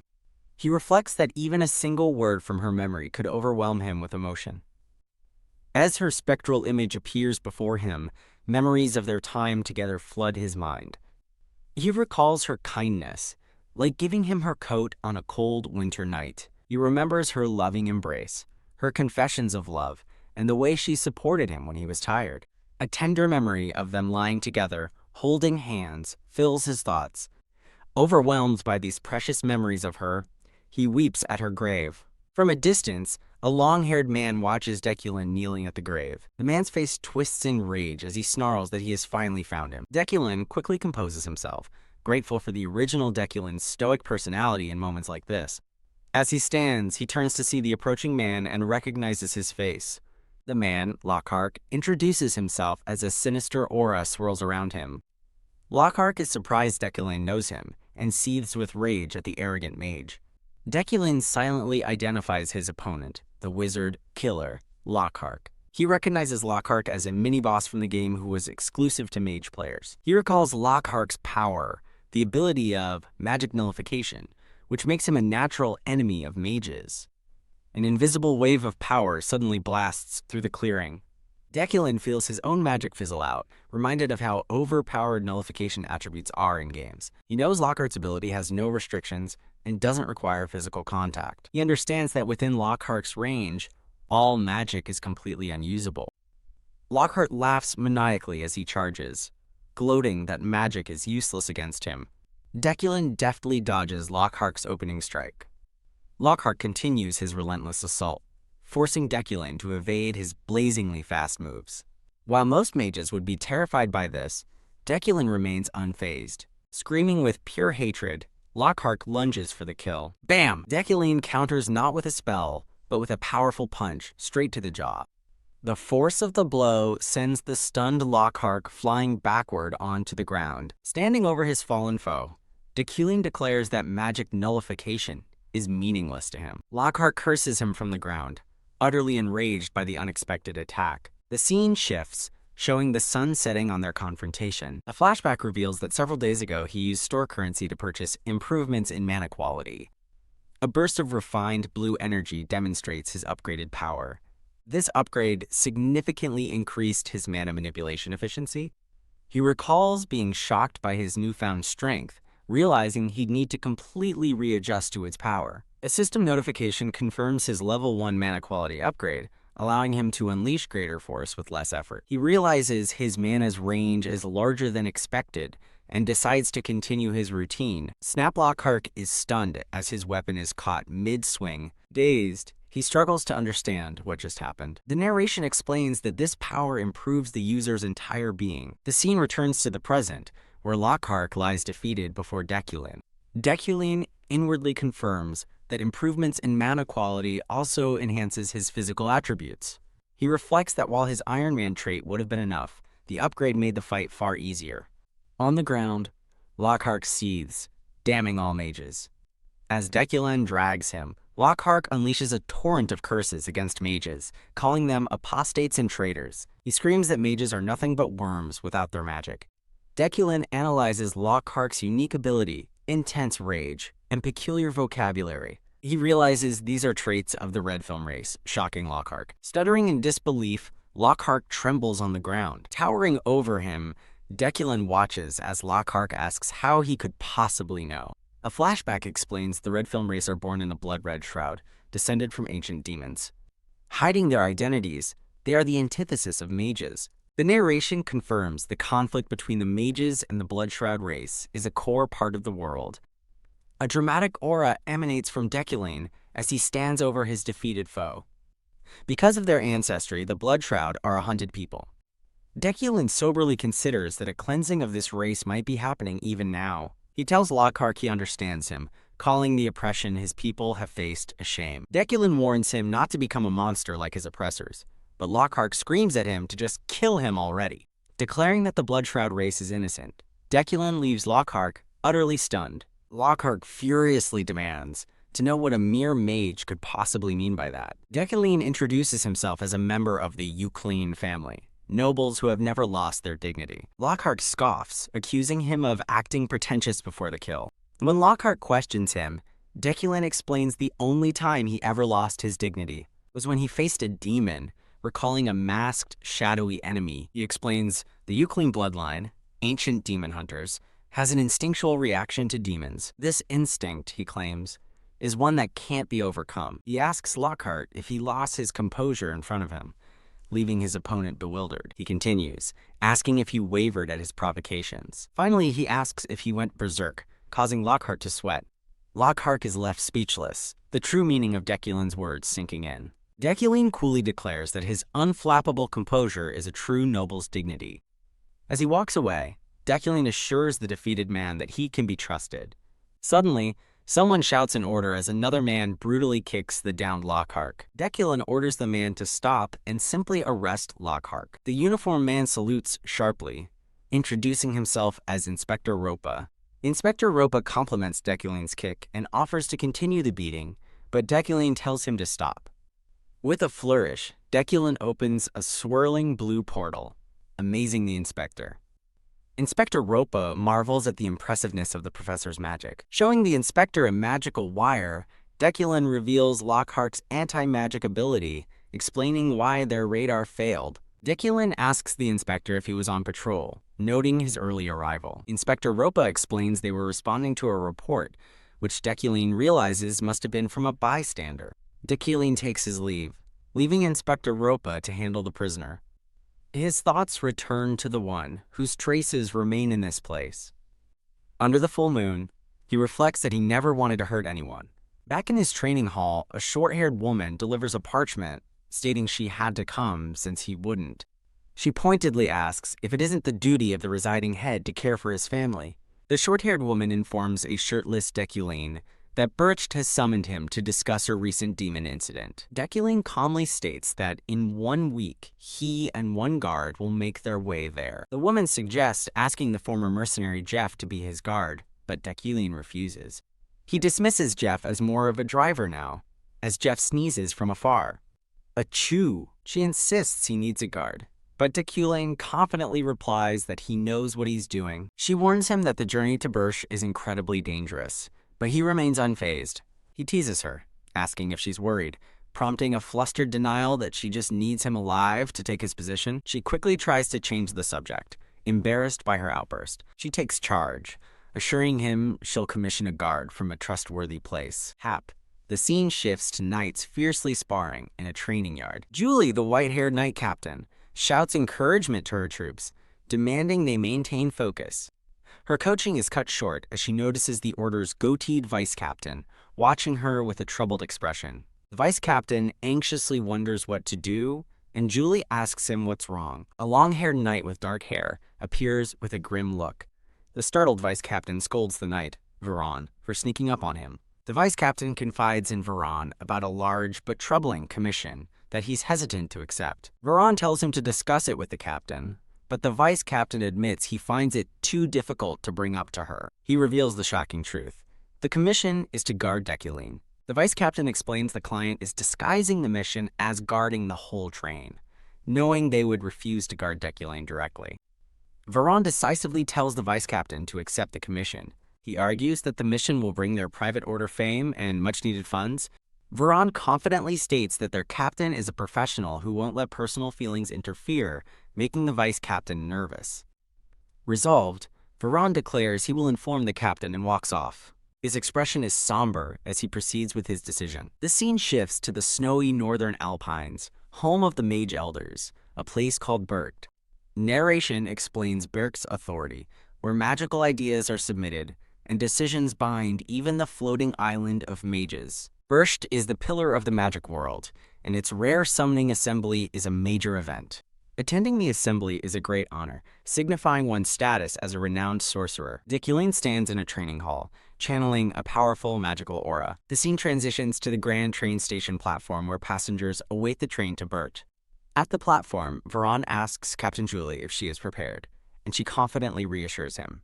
Julie's expression becomes tense as she looks up, announcing that he is coming. Deculine arrives with his young attendant, who marvels at the northern snow. The attendant politely thanks Deculine for accompanying him on the journey. Deculine announces that the Order of Freeheim will be guarding the train, and then recognizes Julie. Overcome with embarrassment, Julie blushes furiously, leaving Deculine puzzled by her reaction. Her mind flashes back to his request for a monthly smile, causing her to panic. She internally frets over how to smile, whether it should be a wide grin or a slight one. The vice captain observes her turmoil, feeling a surge of respect for her dedication despite her hatred for Deculine. As the vice captain steps forward to intervene, a foot firmly plants itself in front of him. Veron formally introduces himself to Deculine, leaving Julie momentarily confused by his action. Veron explains to Deculane that they are merely there to show respect for being assigned this important duty. The vice captain eagerly vouches for Veron's skill, assuring the professor he's in good hands. Deculane thoughtfully sizes up Veron, pondering the claim of him being a skilled man. Deculane activates his sharp eyesight ability to assess Veron's true capabilities. Veron scans Deculane but senses no special energy, dismissing his own suspicions as overthinking. Veron states that he will personally guard the professor's cabin, an arrangement Deculane accepts. Deculane's attendant bids the knights farewell, wishing them a safe trip. Deculane and his attendant watch as the knights prepare to board the train. With their duty assigned, Julie and Veron turn and walk toward the train. As Julie walks away, Veron watches her with a silent question. Wham! Julie is overwhelmed with embarrassment, leaving a chibi Deculane utterly confused. The Go-Deed vice captain watches with concern, wondering what is wrong with his captain. Deculane smirks, amused by her flustered reaction. He realizes she has kept her promise. Aboard the train, passengers and knights settle in for the long journey. Deculane suggests his attendant rest, who gratefully agrees to sleep for a bit. The attendant, Alan, quickly nods off in his seat. Deculane reflects on the journey's ominous nickname, the Mage's Grave. Born from Bert's contrasting roles as a pillar of magic and a place of danger, the grim reputation stems from a recurring train attack that plagues every summoning assembly. He recalls the game mechanic, choosing the one safe train among several decoys. In the game, players could buy intel on the attacked train, a move the original Deculane would have made. However, that option is now closed to him. He recalls severing all of the original Deculane's dark connections after taking over his body. Instead, he made his own preparations, like learning martial arts, as he watches Alan sleep soundly. A flashback shows Deculane inviting Alan to be his assistant on the dangerous trip, allowing him to refuse. Sob. Alan tearfully accepts the honor, while Deculane's inner germaphobe warns him not to get snotty. Back in the present, Deculane muses that Alan's bravery suggests he might be more ambitious than he appeared. The scene transitions, showing the bustling platform as travelers depart. On the train, Deculane sits across from the sleeping Alan while Veron stands guard nearby. He gazes out the window, noting the peaceful trip and wondering if his preparations were for nothing. He mentally inventories his enchanted gear, Georg's suit jacket and pants. He also recalls planting improved wood steel shuriken throughout the train using his Midas touch. He even enhanced Alan's clothes, turning them into protective robes with his ability. A moment of quiet reflection passes. He worries he might have wasted his mana on these preparations. He decides that it's better to be prepared for an attack that never comes. He closes his eyes, hoping the peaceful journey continues. The train winds its way through the snowy, desolate mountain pass. Boom! A massive explosion erupts outside the train. The scene flashes back to a few days before Deculane left, where a young woman asks someone if he'll ever put his book down. Sitting with her father, she asks if the magic tower gives many assignments. Her father confirms the heavy workload, laughing that she works harder than anyone, even as a future archmage, while she admits to missing classes. She declares that hard work is the only way she can become an archmage. Tiske. She confesses she isn't worried about someone named Ephorine, but wishes she could have attended more of Deculane's lessons. The woman asks her father why they had to leave for Birch so early. Her father looks away with a somber expression, saying nothing. He asks if she has heard the rumors of the trip to Bercht being a graveyard for mages, which she dismisses as a ghost story. He gravely confirms it's not a story, shocking her into silence. He reveals that with every summons to Bercht, mages lose their lives. He recounts a specific incident 15 years ago when 11 mages died. He explains that attending is a great honor that will secure her family's place in history. The journey is portrayed as a dangerous game of chess, where pawns can topple kings. Realizing the implication, she asks if it's a way for families to drag each other down. The trip to Birch is a high-stakes gamble on thin ice for aspiring sorcerers. She imagines herself running across a floor of shattering ice. The true terrifying nature of the journey dawns on her. Her father explains they are rushing because he has intelligence that a later train will be attacked, and he wants her safe. He resolves to explain the world's cruelty to his daughter Sylvia, since she must face it now. He poses a chilling question to the stunned Sylvia, Were any of the great families always so great? Sylvia's father grimly reflects on the inevitable deaths that occur on the way to the assembly. The scene returns to the present as the train shakes violently, jarring Deculin and the sleeping Alan. Boom! The anticipated explosion erupts just outside their window. While Veron reacts with alarm, Deculin remains unnervingly composed amidst the chaos. Deculin's brilliant blue eyes narrow with intense focus. The blast jolts Alan awake, who stares wide-eyed in terror. Wah! Alan panics, screaming for the professor to look at the attack on the train. He cries out that the entire train, ripped open, is now suspended in midair. Looking at the devastation, Deculin expresses a quiet sense of relief. A system notification confirms he has memorized elementary telekinesis, the very martial arts skill that just saved them.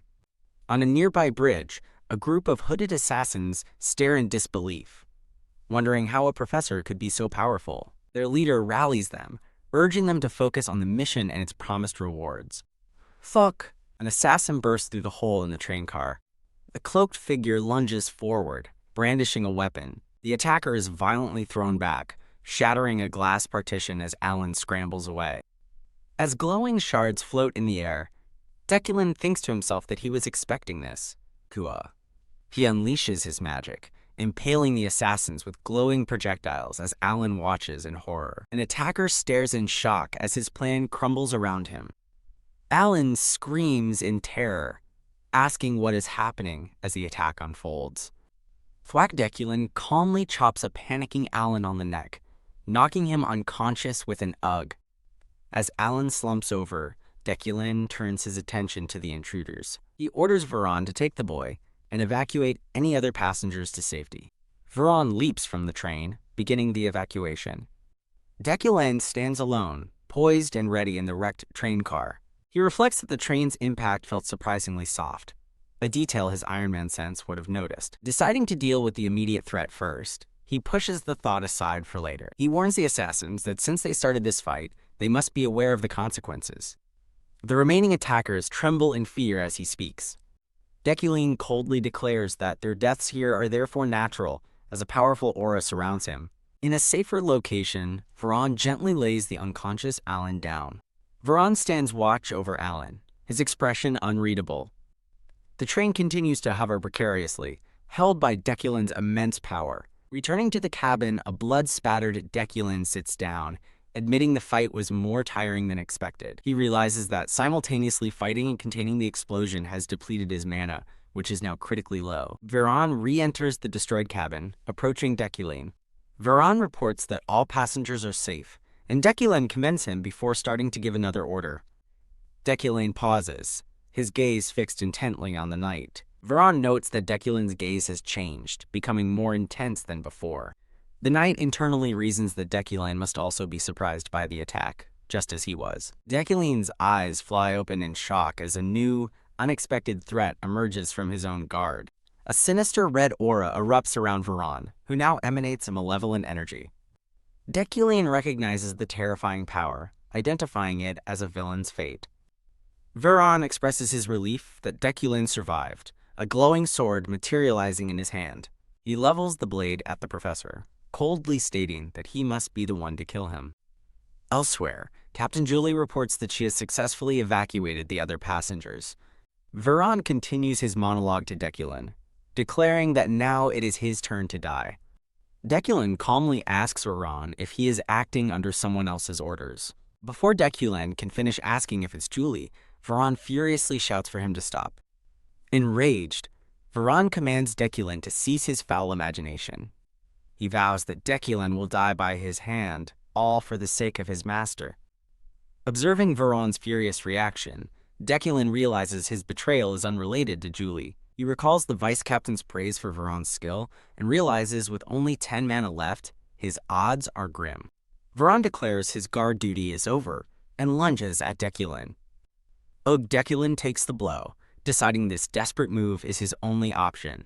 He summons a sword, parrying Veron's attack and surprising the knight. Deculin makes a snap decision and cancels his telekinesis.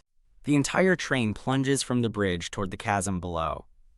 In a quiet room, a knight named Sirio offers a special snow ice cream to a somber Sylvia, who declines, saying she's sick of it. Sirio, identified as the Alaude family's guard knight, asks who she's waiting for, since everyone is already there. Sylvia clarifies that everyone except Euclene and someone named Rewind has arrived, prompting Sirio to ask if she's waiting for them. Nope. Sirio departs, telling Sylvia to call if she needs anything. Lost in thought, Sylvia softly says Deculene's name. A flashback begins as she recalls accidentally seeing something she shouldn't have. The memory shows a bouquet of white lilies left on stone steps. The flowers rest before the gravestone of Icielia von Elleman Illide, Sylvia's mother. On what seemed like a normal day, Sylvia visited her mother's grave to talk. While walking through the cemetery, she complained about the heavy workload from Professor Deculin. A sudden rustle startles her, and she wonders about the source of the sound.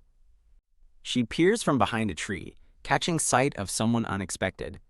Her eyes widen in complete shock. In the distance, she sees Deculin standing in the cemetery. He bows his head, a portrait of solemn grief. She watches as he sinks to his knees before a grave. Peeking from her hiding spot, she wonders why he's there, as he doesn't seem the type to mourn. She continues to watch him from afar. She sees a single shimmering tear trace a path down his cheek. Sylvia is left speechless by the sight. A narration begins, stating that the man who was always so cold and haughty was shedding tears. Back in the present, Sylvia reflects that she always saw him as an annoying professor, but now understands even he has known loss. She confesses that the image of his tears, like shooting stars, has been plaguing her mind ever since. She clasps her hands, lost in thought. Her father's warning about a group scheming to attack a later train echoes in her mind. This knowledge continues to bother her deeply. Recalling a past lecture from Deculane, she realizes there was something she wanted to try. Holding a mana stone, she believes she can make it work by using it as a medium. A note explains that the Origins attribute of magic uses the caster as its source. Sylvia's unique magic, composed of 3 primary colors, begins to glow around her. Using the mana stone as a medium, her magic begins to take a new shape. A small white bird materializes from her magical energy. "I did it," she whispers, as a glowing bird of light rests on her hand. She gently touches the glowing bird, naming her new creation Swift. The magical bird shimmers with golden light. "Fly," she commands, releasing her creation into the air. She sends Swift off with a mission to fly and show her what it sees. The scene cuts back to the falling train as the interior begins to break apart. Deculane struggles to hold on as the cabin is thrown into chaos. The train car miraculously crashes into a snowy cliffside, getting wedged instead of falling to the ground. Though he has a few broken bones, Deculane knows his Iron Man ability will heal him soon. His resolve hardening, Deculane prepares to face the oncoming attack. Thwack Veron's attack collides with Deculane's defense. Veron is stunned, questioning how Deculane is still unharmed. Veron unleashes a powerful blast of energy, determined to break through. He stares in disbelief, realizing Deculane has manifested a protective chi. "You sure are persistent," Veron sneers, his red eyes glowing with malice. He swings his energized sword down with tremendous force. Deculane grimaces, barely managing to block the relentless assault. He grits his teeth, forced to admit that Veron is incredibly strong. Deculane realizes that in his current state, Veron is far more powerful. However, a flicker of resolve appears in his eyes. A system window reveals his resolute trait, which maintains his mental power and resists interference. Veron strikes again, aiming to overwhelm the professor. Deculane summons floating shields of wood steel, blocking the blow. The two are locked in a desperate power struggle, neither giving an inch. A brilliant flash of energy erupts as Deculane's defense holds firm. Cornered and drained, Deculane curses his predicament. He turns his back, a seemingly fatal mistake. He wonders if getting cut will simply end the game, letting him wake up from this world. If not, he knows this death will be his last. Splat, a spray of blood stains the ravaged train car. High above the snowy mountains, Sylvia's magical bird, Swift, soars over the crashed train. Veron brings his sword down for the killing blow. The gleaming blade descends upon Deculane's exposed back. "It's over and," Deculane begins to say with a smirk. Suddenly, his eyes widen in shock as a strange purple energy appears. Veron is caught off guard as the very space around them begins to waver. His eyes widen in disbelief as his sword vanishes from his hand. To his horror, he sees Deculin is now the one holding his weapon. With a sickening slice, Varan's hand is severed. Kuok Varan lets out a piercing scream of agony. Though unsure what just happened, Deculin knows this is his chance. With his last point of mana, he thrusts the sword through Varan's chest. Kuok Varan gasps as the blade impales him. Thud, he collapses, his body slamming onto the floor. Thump! He crashes through the bottom of the train car, plummeting toward the chasm below. He desperately claws at the edge of the wrecked train. Thunk! He stabs his remaining sword into the metal frame, arresting his fall. He dangles precariously, glaring up with defiance. Thud! Deculin pins Varan's hand to the wreckage with his foot. He calmly stands over his defeated foe, holding a white cloth. With a final burst of strength, Varan leaps back onto the train to face Deculin one last time. What did you just do? Varan demands, sweating and exhausted. Deculin admits he doesn't know either, then coolly asks why Varan tried to kill him. Varan claims he remembers Deculin's evil deeds against his liege, but Deculin doesn't recall any past conflict between them. Deculin presses him, asking if he's truly doing this for Julie's sake, even though she didn't ask him to. What is Julie for you to be doing this? Deculin asks, trying to understand his motive. Varan glares back, his face a mask of rage and despair. The scene flashes back to a sunny day, where a grateful couple thanks someone for saving them. In the flashback, a younger Julie humbly states she was only fulfilling her duty as a knight. In a flashback, a guard restrains a snarling boy who insists he's innocent and the other guy started it. An aristocratic woman fiercely defends her bruised son, Jason, accusing the other boy of wrongdoing as Jason smirks.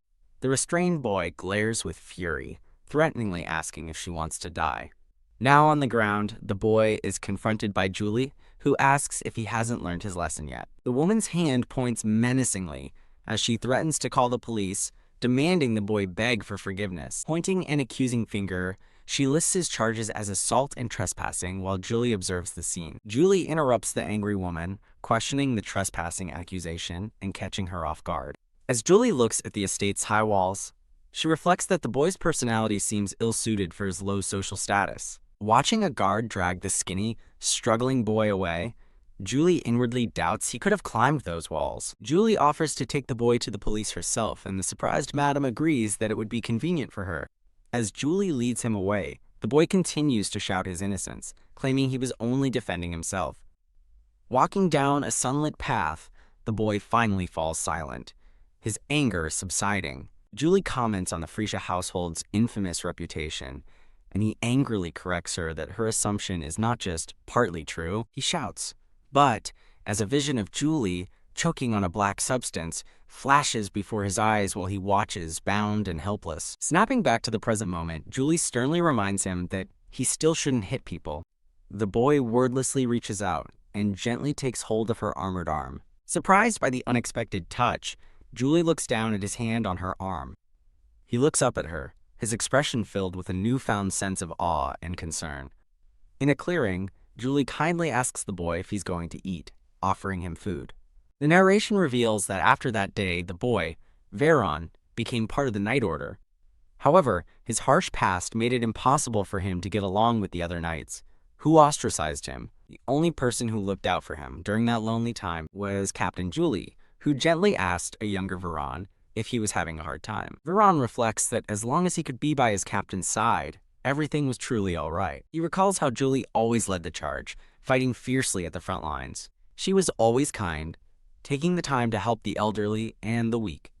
And she was righteous, never hesitating to stand against injustice and corruption. Watching her, Varan's admiration and respect for his captain grew immensely. His hand over his heart, he admits his feelings deepened into love. Back in the present, dangling from the train, Varan accepts that his emotions would only be a burden to her. He hardens his resolve, convinced he must kill Deculin to prevent the future destruction of his beloved liege. Deculin grimly acknowledges the truth in Varan's accusation, knowing the original Deculin's actions caused this. However, his expression shifts to one of steely determination as he thinks, "You're wrong." Looking at a reflection of his former self, he vows to change the destiny laid out by his predecessor. He resolves to ensure Deculin's story does not end in destruction. So, Deculin extends a hand down to the stunned Varan, offering to help him up. From below, Varan sees Deculin reaching down, a silent offer of truce. Viron hesitates as Deculane simply tells him to trust him. Deculane places a piece of wood steel on Viron's severed wrist. A surge of red energy erupts from Deculane's hand, enveloping the wood. Deculane senses Viron's unwavering resolve, realizing his foe does not intend to change his mind. Enveloped in a malevolent red aura, Viron lunges forward for another attack. With cold determination, Viron declares he will not change his mind and will kill Deculane no matter what.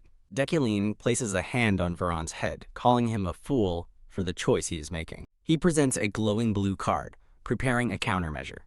A brilliant torrent of magical energy erupts from the card. Viron's hair shockingly turns white, his red eyes fixed forward with grim purpose. Elsewhere, Captain Julie suddenly flinches, sensing a disturbance.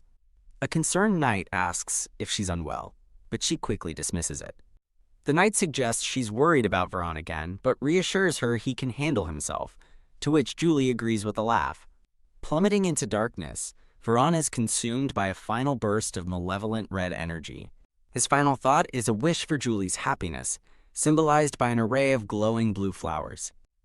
Through the magical eye of her creation, Swift, Sylvia watches the events unfold from afar. The magical bird relays a clear image of Deculane standing alone inside the wrecked train car. Sylvia processes the shocking revelation that Deculane killed his guard. She corrects her initial thought, realizing the knight attacked first, and Deculane killed him in self-defense. Sirio finds Lady Sylvia, reminding her that the assembly will begin soon, and she quietly agrees to go back.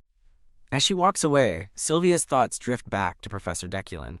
She silently wonders if he will manage to arrive on time. Security Bureau Vice Chief Lilia Fremian is greeted with respect as she arrives at the crash site. Lilia asks about an explosion, but her subordinates dismiss it as a common occurrence near the Birch Summoning Assembly. She inquires about casualties and is relieved to hear that no one was injured. However, she is stunned to learn that 2 people are missing, a guard named Viron and Professor Deculane.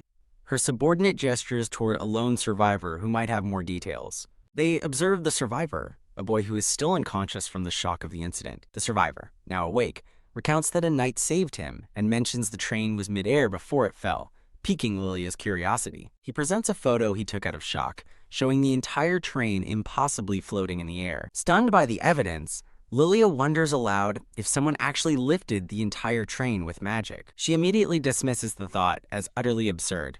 A telepathic message confirms the outcome. Viron is dead after failing to kill Deculane, who has survived. Lilia is startled, realizing she's receiving telepathic messages from an unknown source. She eyes the survivors suspiciously, pondering the origin of the message. Suddenly, one of the men shouts, alerting her to someone approaching along the tracks. A battered but composed Professor Deculane walks toward them, leaving everyone speechless. He inwardly reflects that if not for a strange phenomenon, he would have been killed by a nameless knight. He acknowledges that he only survived thanks to the help of an unidentifiable person. He clenches his fist, furious at his own powerlessness during the attack. Vice Chief Lilia introduces herself to the professor, stating that she has some questions about the incident. Deculane ignores her introduction and bluntly asks for the time. A surprised Lilia tells him it's 3:30. Realizing he has 6 hours left, his thoughts drift to the wreckage below. Lilia tries to start her formal questions, but Deculane interrupts her, asking if this is the only way to Berkt. Annoyed, she confirms that there are other routes by road and sea. She tries to ask about the knight again, pleading for the professor to hear her out. Turning back, she's shocked to find that Deculane has vanished. The 2 guards are baffled, wondering where he went and speculating that he used acceleration magic. Lilia marvels at his power, questioning how much mana he must possess to use high-level magic after such an ordeal. With a smirk, she realizes this must be the infamous Deculane she's heard about. The scene shifts to the magnificent and imposing Berkt Assembly Hall. Attendees murmur amongst themselves in the grand chamber, waiting for the event to start. Besides Sylvia, her father notes that it is almost 9:53, the time the stars gather. A pair of ornate, empty chairs is shown as someone worries that he's still not here. A hooded figure stands before an ornate throne just before the assembly begins. A red-haired mage is overwhelmed by the figure's incredible mana, identifying him as Destined, Berkt's great elder. She recalls that Destined is a living legend who was once the closest candidate to becoming an archmage. She resolves that she must reach his level if she ever hopes to challenge the title of archmage herself. The roll call begins, and Giltheon of the Elita family announces his presence. Ethensil of the Brand family responds to the roll call. Barun of the Viorad family confirms that he is also present. Ihelm of the Rewind family answers with a calm smile. The view focuses on an empty seat, highlighting the absence of a key member. A man with a white goatee considers the situation thoughtfully. Giltheon turns to Deculane, asking for his opinion on the matter. Deculane addresses the assembly, mentioning a great family of exorcists who once eradicated demons. He reflects on his knowledge of such situations as an image of chained, suffering people appears. Deculane resolves that suppressing the blood shrouds is wrong and that he must delay it for a future main quest. A sinister text proclaims that this world's true common enemy is not the blood shrouds. Deculane explains that while the blood shrouds were once their enemy, that is no longer the case. He claims the animosity stems from a simple literary misunderstanding, which infuriates a pink-haired lord. A flashback shows the brutal suppression and execution of the blood shrouds.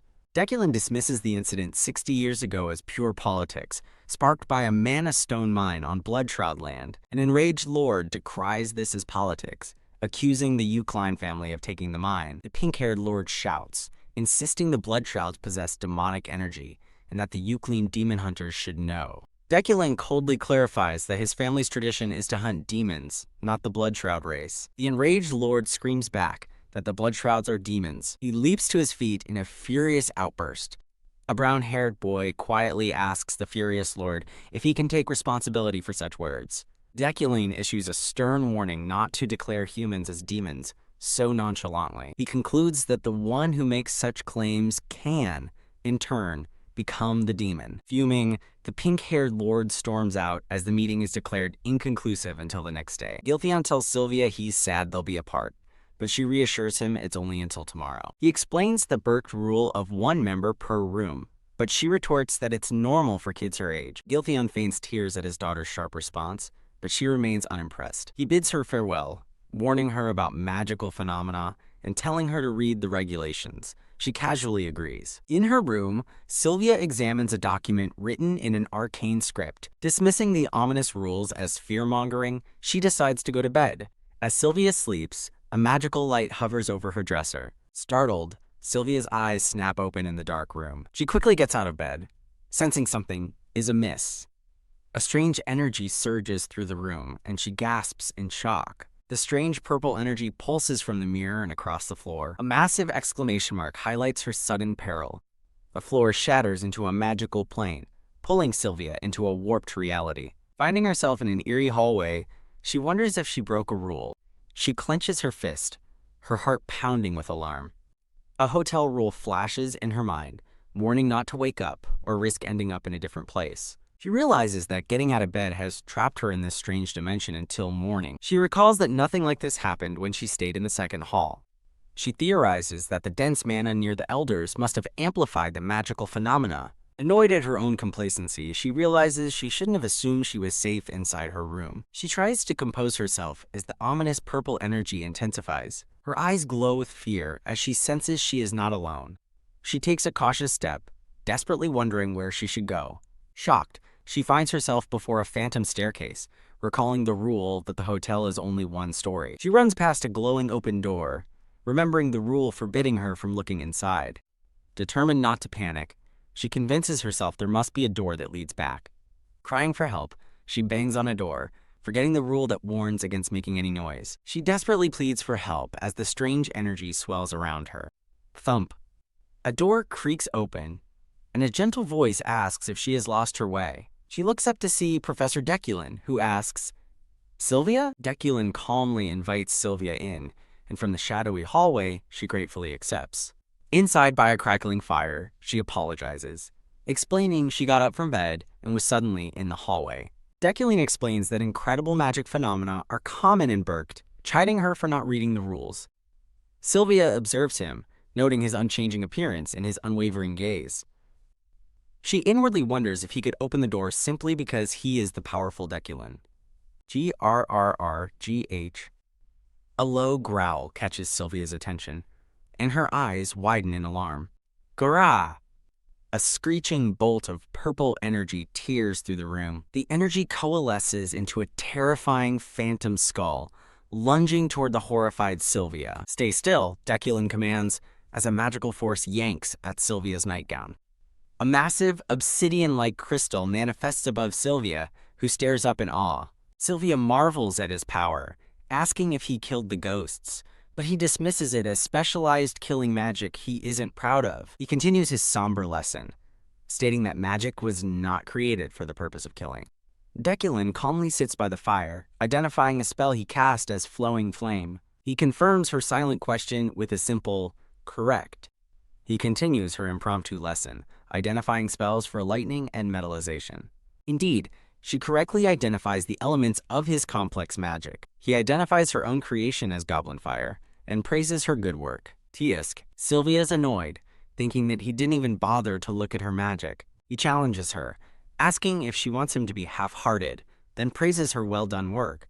He points out a slight instability in her air magic circle, catching her by surprise. Startled but eager, she asks him to tell her what her weakness is. He tells her to figure it out herself, prompting her to argue that he told Ephorine what hers was. Deculin calmly clarifies that Ephorine discovered her own weakness by herself. His words leave Sylvia speechless and contemplative. "Cease your impatience, Sylvia," he says, his words startling her. He reassures her that time is on her side and dedication will bring improvement. He encourages her to work towards her goal slowly, one step at a time. He stuns her by revealing she is one of only 3 people in the world possessing such talent. She recalls a chorus of voices from her past, praising her astounding talent and fated destiny as an archmage. She reflects on a childhood filled with such insincere and stale compliments. But something about this time feels different as she closes her eyes.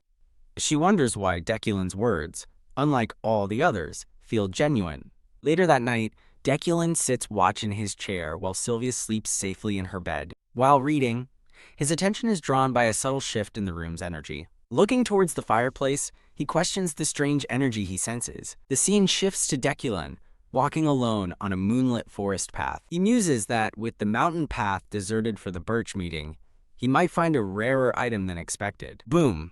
Suddenly, a massive, hooded specter erupts from the ground before him. Boo-Boo-Moore's spectral figures emerge from the shadows, surrounding him. Boo, one of the massive phantoms, looms over the completely unfazed Deculin. The phantom speaks, asking if he has seen a magical item, startling Deculin with its intelligence. After speaking in an unknown language, the phantom suddenly flees.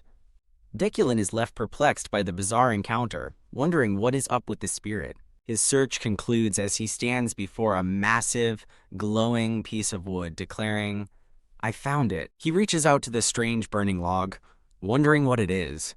A notification identifies it as a purified mana tree fragment, and he realizes he's found a material surpassing his expectations. He reflects on his non-stop training since arriving, trying to overcome the slump of the original Deculin's ordinary talent. Holding the powerful fragment, he realizes a wand made from it could accelerate his growth. Looking out at the dawn-lit mountains, he acknowledges this is a far greater gain than he'd hoped for. The scene cuts back to the enraged lord, who argues that if the blood shrouds have demon blood, they are demons. Deculin slams his hand down, furiously declaring the lord's argument is ridiculous. He challenges the lord's logic with an analogy about adding salt to water. Onlookers at the assembly murmur, surprised that Deculin is siding with the enemy when they expected him to lead the attack. Ihelm thoughtfully considers the situation, trying to understand what Deculin is truly scheming. A blonde-haired woman observes the scene, believing that everyone, including her father, wrongly assumes Deculin has an ulterior motive. She thinks to herself that they are all mistaken about his intentions. In her mind, she concludes that Deculin is simply stating the obvious truth. An elder silences the chamber with a single word: enough. The elder formally postpones the debate on the blood shrouds until the next meeting and moves to the next agenda item. As the assembly members file out, Deculin walks calmly through the grand hall. HMPH.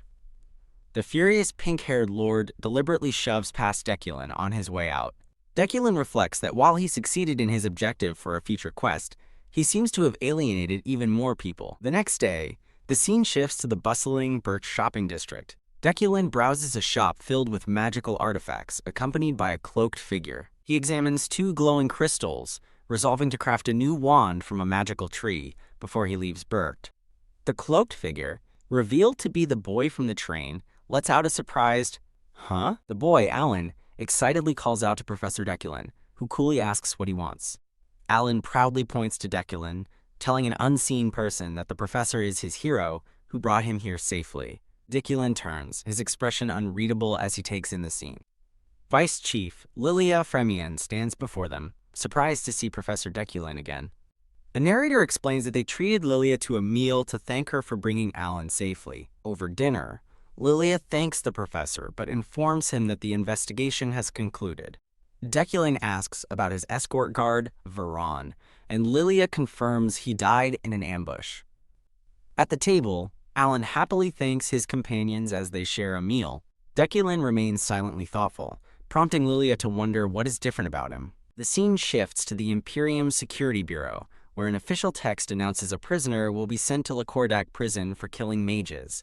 A silent, silver-haired man is interrogated, being asked if he has anything to say. Lilia taunts the prisoner for being tight-lipped during the interrogation. The prisoner finally speaks a single word, power, confusing Lilia. Leaning in, Lilia orders the prisoner to activate his power. With a surge, raw, purple energy erupts from the prisoner, filling the room. The energy forms into a strange magical sphere as Lilia watches intently. With a snarl of pure rage, Lilia curses the prisoner, calling him a fucking idiot. The room flips upside down as the prisoner laughs maniacally at the suspended Lilia. A bruised Lilia admits she considered killing him, as his exposure would bring public pressure on her. The prisoner taunts her about leeching off the Empire, but she retorts that it's possible as long as their kind remains unexposed. He argues they are feared for their demonic-like abilities, but she shouts back that the Blood Shrouds aren't the only ones with innate powers. The prisoner questions why she provoked Deculin, knowing the Euclanes are already being monitored. He presses further, asking if her ultimate goal is to kill them. Lilia clarifies they are only observing, but won't hesitate to kill Deculin if he causes trouble. The prisoner warns her not to. He insists Deculin is a true noble who shouldn't be killed. Lilia scoffs at this, calling it bullshit and claiming to have a massive file on Deculin's crimes.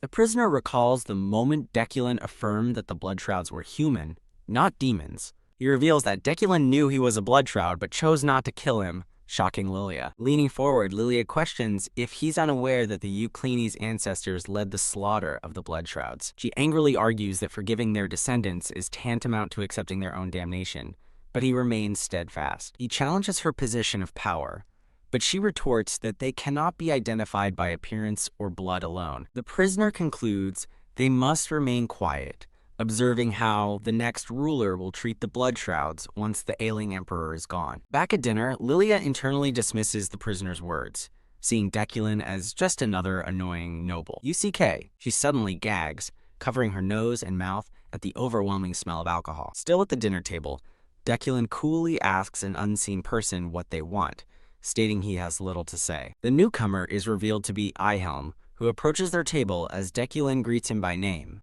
Ihelm flashes a condescending, predatory smile.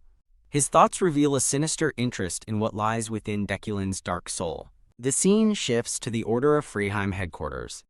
A silver-haired knight is stunned by news she has just received, asking for it to be repeated. A senior official hesitates, struggling to deliver the difficult news. The knight remains speechless, reeling from the mention of a new mission. Slamming her hands on the desk, she gives a firm order to prepare immediately. She inwardly fumes, vowing to get an explanation from Deculin upon his return. Back at the restaurant, Ihelm now stands beside the dinner table, creating a tense atmosphere. The uncomfortable dinner continues under Ihelm's watchful gaze. Lilia is taken aback, recognizing Ihelm as the head of the powerful Rewind family and wondering about his sudden appearance. Ihelm confronts Deculin about his puzzling behavior at the meeting, questioning his caution toward another magic family. He pointedly wonders just what Deculin's motivations are. Ihelm bluntly asks Deculin if he is now siding with the Blood Shrouds. Lilia is visibly shocked by the direct and dangerous accusation. Ihelm reminds Deculin of his past rhetoric, including his desire to annihilate the Blood Shrouds, and his belief that they shouldn't exist. Deculin sits in silence as Ihelm questions if his condemning paper is still at the university. Ihelm mockingly asks if Deculane found a blood-shroud slave for research, prompting an enraged Alan to leap to the professor's defense. Deculane calmly placates Alan, unfazed by the insult. Deculane retorts with a scathing insult of his own, comparing Ihelm's mind to rotten cheese, which stuns him into silence. Ihelm recovers with a smug grin, conceding the point. He issues a challenge, mentioning an upcoming research presentation and daring Deculane to back up his words with action. Ihelm departs, leaving Lilia to watch in silent contemplation. Lilia internally struggles to understand why Deculane, who is wary of all others, would seemingly ally himself with her people, the Bloodshrouds. Finding it hard to believe, she remembers Alan's reassurances as her thoughts drift. Her mind turns to the prisoner, Lockhart. She wonders if what Lockhart told her about Deculane could actually be true. The scene transitions to an exterior shot of the Merry Night pub. The following day, the story moves to a new location. Deculane meets with a renowned craftsman he commissioned to make a new wand. A notification confirms the completion of the Rock-a-Lock's wand subquest, rewarding him as he stands outside the shop. A train chugs through a snowy mountain pass, heading away from Berkt. On the train ride back, the narrator explains Deculane shared a carriage with the hostile Vithan, the pink-haired lord. Though Vithan's hostility was palpable, the journey passed without incident. Deculane calmly reads a book, reflecting that his long trip is finally over. HMMH. Alan stretches theatrically, glad the journey is almost done. Alan informs the professor of their last transfer, but Deculane's attention is suddenly caught by something off-screen. On the train platform, a silver-haired knight approaches Deculane and Alan from behind. Deculane turns and recognizes her with a single word, Julie. As she looks at him with profound emotion, Julie expresses her relief, stating she heard about the ambush and is glad he's safe. He thanks her, privately guessing she heard the news from his now-deceased guard, Veron. Deculane notices other knights murmuring, displeased that he was the sole survivor of the attack. Julie mentions reading that he worked with someone to save a child's life during the incident. Visibly moved, she trembles as she asks to speak with him about something. She stands before him, her expression a mixture of reverence and resolve. Her intense gaze is fixed on him, her mind clearly racing. Deculane listens in silence, his own expression unreadable. The three of them stand on the busy, snow-dusted platform, a quiet moment amidst the crowd. Deculane internally admits that he was going to tell her everything. He recalls a past fight, reflecting that he had intended to tell Julie the truth after it ended. He wrestles with the decision, ultimately concluding that the truth is too cruel for Julie to bear. As a glowing ice crystal forms, he reflects that protecting her from this pain is simply her nature. He knows that if Julie learns the truth, she will inevitably blame herself. He predicts she would torment herself, taking responsibility for her subordinates' wrongdoings.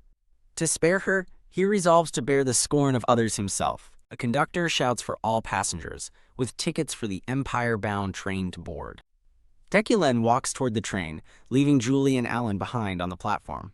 He looks back, deciding that telling her is simply too difficult. From Julie's perspective, she senses that he was emotional. She falls silent, contemplating his unspoken feelings. Julie thanks him and says they will now go see the fallen knight, telling Deculane to rest. With a final glance, she turns and walks away down the snowy platform. Deculane admits he's struggling to control the original Deculane's feelings, feeling just as helpless. Alan notes the other knight's rudeness, while Deculane remains lost in thought. Deculane dismisses them as foolish, but as he walks away, Alan asks why he held back. A new voice startles Deculane, and he turns to find Sylvia standing there. Sylvia turns around, coolly asking him what he means by hold back. Deculane simply offers her a book as a gift, leaving her silently confused. Alan asks what the gift is, but Sylvia quietly admits she doesn't know. Deculane sighs, exhausted by the trip and longing to get home and rest. He tells Alan it's time to go, and the boy eagerly agrees. A grainy flashback shows the railway bridge collapsing. The narration explains that Sir Viren fell, but Professor Deculane's VIP car miraculously hung from the cliff. The account concludes that both men fought hard, but Veron was lost in the second ambush's explosion. The scene returns to Julie and an older knight who have been listening to the report. Julie walks away, contemplating the ambush and the unwritten law, not to investigate crimes committed on the road to Burt. Standing alone, she mourns her reliable right arm, lamenting that he left the world in vain. The scene shifts to a grand estate as a woman's furious voice screams Deculin's name. She screams that their finances are terrible, and that at this rate, the family will be bankrupt in 2 months. Deculin internally realizes that the fee for his new wand was far greater than he anticipated, causing this backlash. Hearing the Euclid finances can only last 2 more months, he resolves to take action immediately. Deculin calmly tells the woman he has a way to secure more funds, stunning her into silence. The scene pans over a room filled with luxurious, expensive artifacts. She fires back. Enraged, he's nagging her about her words when he's the one who bankrupted them. However, he now realizes there is a way to use these very items to increase their wealth. With a determined look, he unleashes his Midas touch ability, his hand glowing with power. As his touch turns the artifacts to gold, the woman and the butler, Roy, stare in utter shock. Deculin stands impassively as the woman and butler stare at his handiwork. A brilliant light flares from the enchanted vase. A notification reveals the vase's new ability. Flowers placed within it will never wilt and will transform into new blossoms with fatigue-recovering properties. Deculin muses that the once valuable vase has become a priceless artifact he no longer wishes to sell. As movers take away the enchanted items, Deculin instructs them to be careful, leaving the gray-haired woman utterly speechless. Leaving the estate, Deculin announces it's time for work, while the woman screams in frustration, demanding to know what he meant by, "Don't worry." The scene shifts to the stately architecture of the university tower. A sign identifies the location as the University Magic Tower's Magic Exploration Clubroom. Inside, a group of students sits around a table, engrossed in a card game. A white-haired girl slams down her winning hand. A full house with kings. The other students are shocked as the red-haired girl exclaims that Ephraim has won 3 times, exempting her from a week of cleaning duties. Ephraim smiles warmly, genuinely happy in the moment. She reflects on her difficult past as an ostracized commoner from a baron family, remembering the hostility she faced upon entering the tower. Her flashback continues, showing the scorn she received not just from students but from professors as well. She recalls the many painful incidents she endured. Remembering the past hardships, she clenches her jaw with resentment, but her expression softens as she returns to the present. She can hardly believe that she is now in a club with friends. The sunlit room is filled with a sense of peace and belonging. Ephraim happily declares her love for their ordinary club, much to her red-haired friend's confusion. The friend cautions her to watch what she says, but their conversation is cut short by a disdainful voice calling them ignorant kids. The students look up in alarm as an angry figure clenches his fist in the doorway. 2 professors stand there, with the stout one angrily addressing his colleague. The stout professor complains that low-class commoners are wasting space in the tower with pointless activities. Ephraim recognizes them as Professors Relin and Beck, notorious for picking on commoners. Professor Relin scoffs at the club's name, finding it ridiculous. Ephraim prepares herself for the confrontation, resolved to handle the situation honorably. She stands and informs the professors that they are an officially approved club.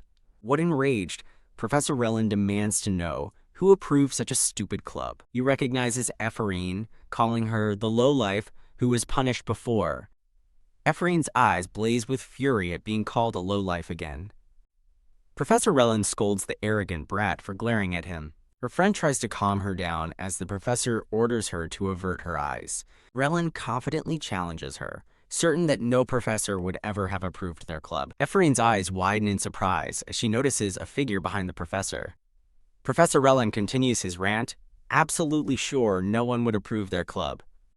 A calm voice from behind him declares, "It was me," as Deculin's arrival stuns the professor. Deculin confirms he allowed the club and icily asks if Professor Relin has any complaints. Deculin's intimidating gaze makes Professor Relin break out in a cold sweat. Ephraim looks on, shocked to see Professor Deculin has come to their defense. Deculin's expression remains stern and unyielding. Repeating himself, Deculin stands over the trembling Professor Relin, demanding an answer. Deculin coolly asks the students if Relin was looking for him, then turns to the professor and asks if he needs his permission as well. Internally, Deculin sighs, frustrated by being harassed by his sister Yariel, and now this professor on the same day. He notes the professor is drenched in sweat, a dark aura of annoyance emanating from him. Professor Rellin stammers, nervously trying to backpedal on his comments.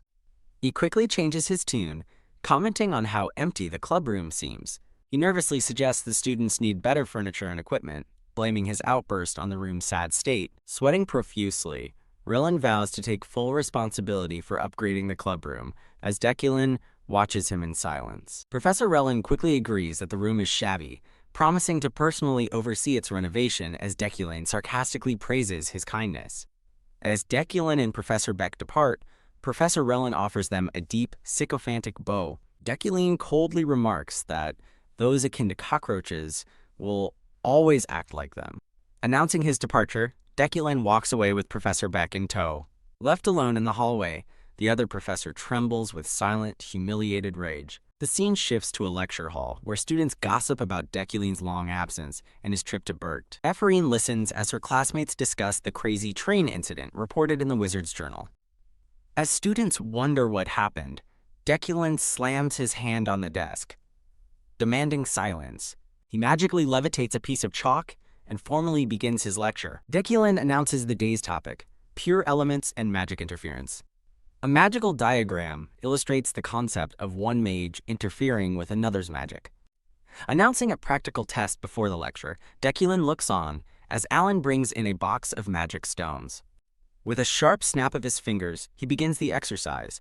The glowing blue magic stones levitate out of the box. Deculin uses his magic to send a crystal to each student's desk. Two students stare in awe as the glowing stones float down before them. Ephraim and Sylvia watch intently as their own magic stones descend. Deculin reveals the stones are expensive, each costing a staggering 3,000 elni. He challenges the class to interfere with his telekinesis and take a single, specific stone for themselves. The students roar with excitement at his promise that they can keep whatever they take. Ephraim's eyes turn to dollar signs, consumed by the thought of the prize money. Her red-haired friend covers her mouth, trying to calm the money-crazed girl down. Annoyed, Deculin adds that while defending is safer, they should try to take the stone. He demonstrates, using his telekinesis to hold a single magic stone aloft. The classroom fills with the blue glow of magic as each student prepares to engage. Deculin internally reflects that he needs to practice his beginner-level telekinesis, which he recently used to stop a train. He wonders how his magic will hold up against 150 debutante mages. The narration notes that this class holds the most talented prospects, as Sylvia and Ephraim prepare for the challenge with fierce determination. Ephraim, lamenting her drained scholarship funds, eagerly thanks Deculin for the valuable magic stone. Sylvia intently watches her classmates attempt to interfere with the professor's magic. Deculin recalls that Sylvia taught herself the magic disassembly attribute, a testament to her genius. Sylvia focuses, her expression a mask of intense concentration. With a surge of power, she unleashes her magic. Ephraim grits her teeth, her own aura flaring as she joins the fray. Around the room, other students strain and falter under the pressure. Alan marvels at the professor's power, noting that none of the 150 students can interfere with his magic.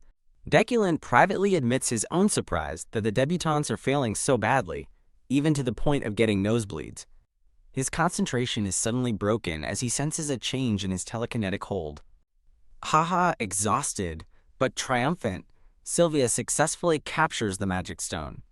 Ephraim looks over, seeing that her rival succeeded. Sylvia looks down at her prize, slightly nervous but pleased.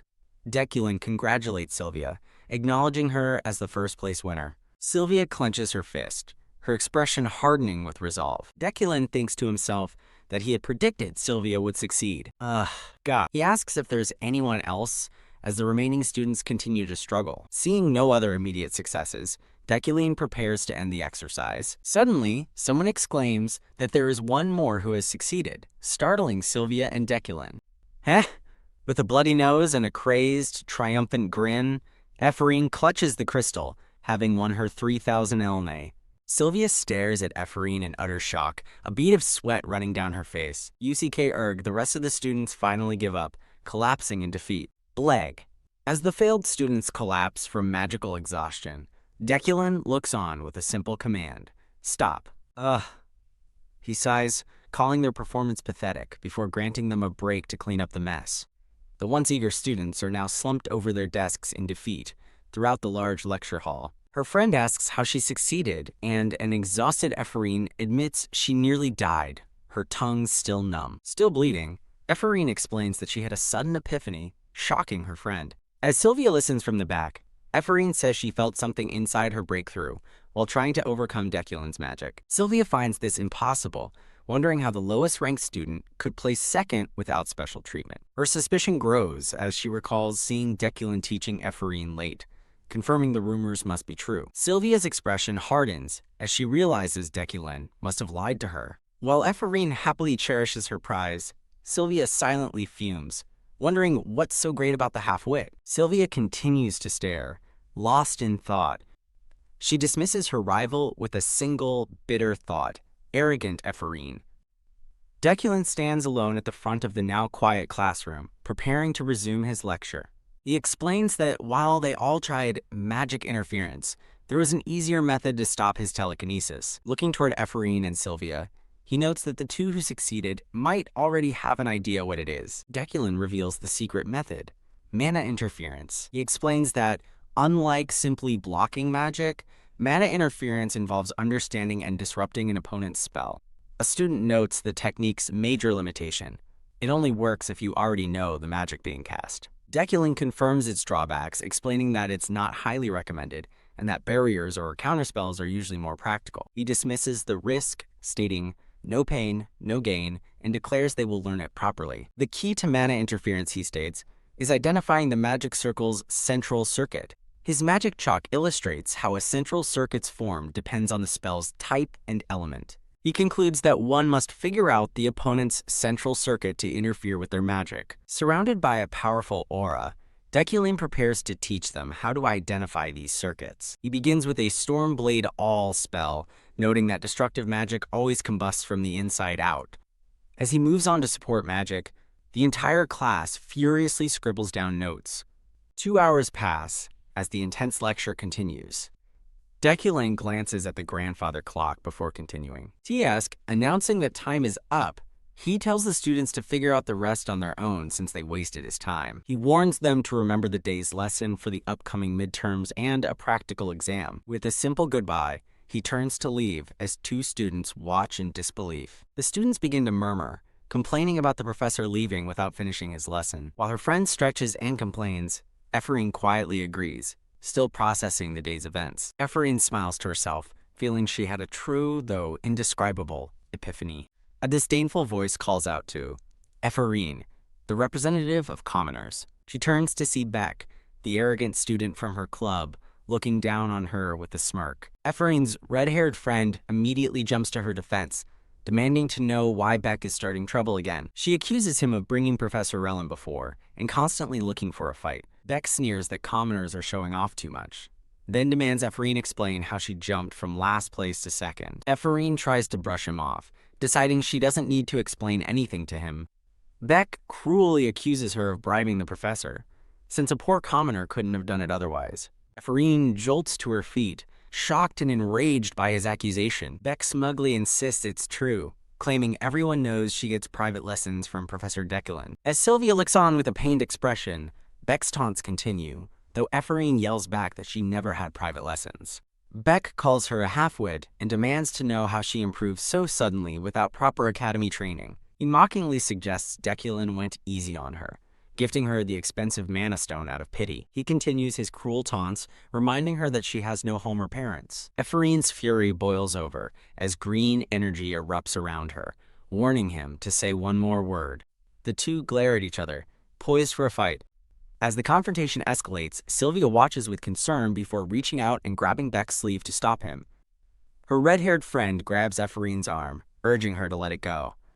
The friend warns her not to get punished again, which gives Ephraim pause. Recalling Deculin's words that mages must be cold, Ephraim hesitates. Ephraim's anger subsides, surprising her friend, who lets go of her arm. Ephraim thanks her friend Julie, admitting she got worked up. Ephraim dismisses her anger as temporary insanity for arguing with an idiot, as Beck seethes in the background. Ephraim suggests she and Julie get food, and as they leave, Beck demands to know where they're going. Julie follows Ephraim out of the hall while Sylvia watches from her seat. Sylvia remains seated, her expression thoughtful as they depart. The scene transitions to the sunlit university grounds. Tisk Ephraim stomps her foot in frustration while walking outside. She fumes that while Julie stopped her, she's still too angry at Beck to stand by and do nothing. As Ephraim rants about the elitist bastard, she turns a corner and is surprised to see Sylvia. Ephraim stops short, questioning why Sylvia is there. Sylvia asks if they can talk. Standing before the university building, Sylvia calmly proposes a quick talk. Ephraim is immediately suspicious, asking what's up and telling Sylvia to leave if she's trying to pick a fight. Sylvia directly asks if Ephraim is being tutored by Deculin, instantly infuriating her. Ephraim explodes with fiery rage, accusing Sylvia of picking a fight and shouting that it makes no sense for her to be tutored by him, given their awful relationship. Annoyed, Ephraim asks if Sylvia called her over just to talk nonsense and complains that everyone is trying to fight her, as Sylvia silently confirms it. Sylvia dismisses her with a whatever, which only angers Ephraim more, but then asks if she knows something important. Sylvia reveals that Deculin hasn't entered a lab in 3 years, not since Ephraim's father passed away. Puffed, Ephraim scoffs, claiming it's because Deculin was useless without her genius father. Sylvia counters by revealing Deculin has been visiting the lab daily for the past 3 months, leaving Ephraim stunned. She explains that he's cleaned the lab, hired an assistant, and brought in new magical equipment. The revelation hits Ephraim hard, her mind reeling as she thinks, no way. Ephraim wonders if Deculin plans to steal her father's research, recalling an image of the professor.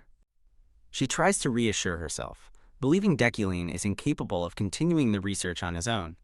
Ephraim clenches her fist, her resolve hardening. Dismissing the thought, Ephraim asks what any of this has to do with her. Sylvia gives a faint, knowing smile. She turns to leave, explaining she just thought Ephraim should know, and that seeing her do it is enough. Ephraim is left standing alone, silently contemplating Sylvia's words. Several days later, the scene shifts to the university tower on the day of the next lecture. A crowd of students, including Ephraim and Julie, murmurs as they gather outside. Ephraim and Julie wonder about the purpose of this practical and what Deculin has planned. Julie trips, bumping into Beck, who gives them a smug look. Julie curses at seeing that bastard again, but Ephraim holds her back, telling her to be the bigger person.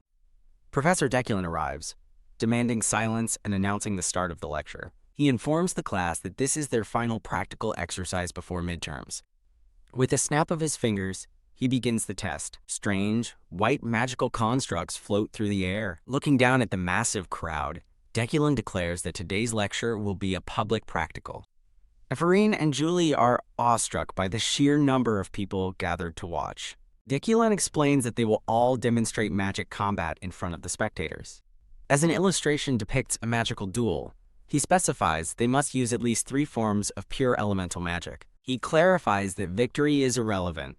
He will observe and record their strengths and weaknesses to guide their improvement. Deculin adds that Professor Relin will supervise to prevent injuries, so no restrictions will be placed, to which Relin sycophantically agrees. Deculin calls on a student named Eurozon, who nervously accepts and is told to choose an opponent. Deculin looks out at the assembled students, ready for the battles to commence. With a sharp declaration, the first match of the practical exam begins. The magic matches proceed as planned, with students clashing in bursts of colorful energy. A student leaps through the air, unleashing a powerful green spell that shatters the ground. As Professor Relin watches with a flustered expression, Deculin calmly takes notes on the student's performance. The narration notes that while initially awkward, the students quickly adapted and focused on their battles. After another duel concludes, Deculin announces that Sylvia is the winner. Beck and another student laugh cruelly, mocking the defeated commoner, and questioning why they even bothered coming to the magic tower. Ephraim glares at the arrogant nobles, thinking they're cruel but knowing they wouldn't dare challenge Sylvia. A defeated student named Parit runs off as Ephraim calls out, telling him he did a good job. Deculin announces that it is now Beck's turn to fight. Beck smirks as Deculin tells him to choose an opponent. With a dramatic point, Beck chooses his target, Ephraim. Ephraim clenches her fist, stealing her resolve, and thinking this is for the better. The two rivals, Beck and Ephraim, face off in the dueling arena. Beck sneers, taunting Ephraim about how she'll manage without a secret tutor to help her. Ephraim fires back, tired of his insults, and asking if talking trash is a noble's idea of manners. What she lands a verbal blow, calling his attempt to copy Deculin's style lame, leaving Beck stunned. Surrounded by a vibrant green aura, Ephraim declares she'll prove his magic is just as lame. Enraged by her insult, Beck lunges forward, demanding to know what the vermin just said. He unleashes a powerful golden spell, cruelly vowing to help her meet her parents. A massive blast of fire erupts, sending Ephraim flying backward. As an explosion rocks the arena, someone screams Ephraim's name in alarm. Beck stands confidently amidst a golden magic circle, scoffing at what a dumbass his opponent is. E.H. His smug expression falters as a surge of green energy begins to interfere with his spell. Ephraim stands her ground, enveloped in a swirling vortex of green magic that repels his attack. Focusing her power, Ephraim recalls an old saying from her time at the Magic Tower. She declares that a good beating perfectly suits a noble. A massive wave of green magic slams into Beck, who cries out in shock. Gabek is sent hurtling helplessly into the sky. Julie cheers, "Nice one, Ephraim," while admitting to herself that no such saying actually exists. Lying defeated on the ground, a dazed Beck wonders what just happened. Ephraim stands over him triumphantly, asking how it feels to be destroyed by her. Tisk. As the winner is declared, Beck mutters resentfully about the lucky-ass commoner. Deculin complains that the match ended too quickly, failing to provide the spectators with a proper show. Ephraim approaches the professor and asks for one more chance. She explains that because her opponent was so weak, she only used one of the required 3 spells to win. Acknowledging her point, Deculin agrees that her evaluation is incomplete and allows her to choose another opponent. Without hesitation, Ephraim turns and points directly at Deculin. With a fierce, determined grin, Ephraim challenges her professor to a fight. Professor Relin and the spectators erupt in disbelief, calling her a crazy bitch and completely insane. From the sidelines, Sylvia watches the stunning development in silence. Ephraim internally admits she expected this uproar, but is determined to seize the opportunity she's longed for. This is her chance to finally fight Deculin. She resolves that she's fine with being seen as a lunatic for a little while to get what she wants. Deculin calmly silences Professor Relin's panicked outburst. Looking down at the defiant student, Deculin coolly announces that he will allow it. He confirms that since he placed no restrictions, he will be her opponent. However, he states that a professor cannot fight a student on equal grounds. Deculin sets the terms. He will not attack, and Ephraim wins if she can force him to move. She eagerly accepts. The professor and his student face each other in the arena, the tension palpable as they prepare to begin. With her heart racing, Ephraim's body thrums with green energy. She thinks about how desperately she's yearned for this very moment. Deculin stares back impassively and declares the match against him may begin. Whoosh! Without hesitation, Ephraim unleashes a barrage of green magic. Grinning maniacally, she relishes the chance to fight someone more powerful than herself.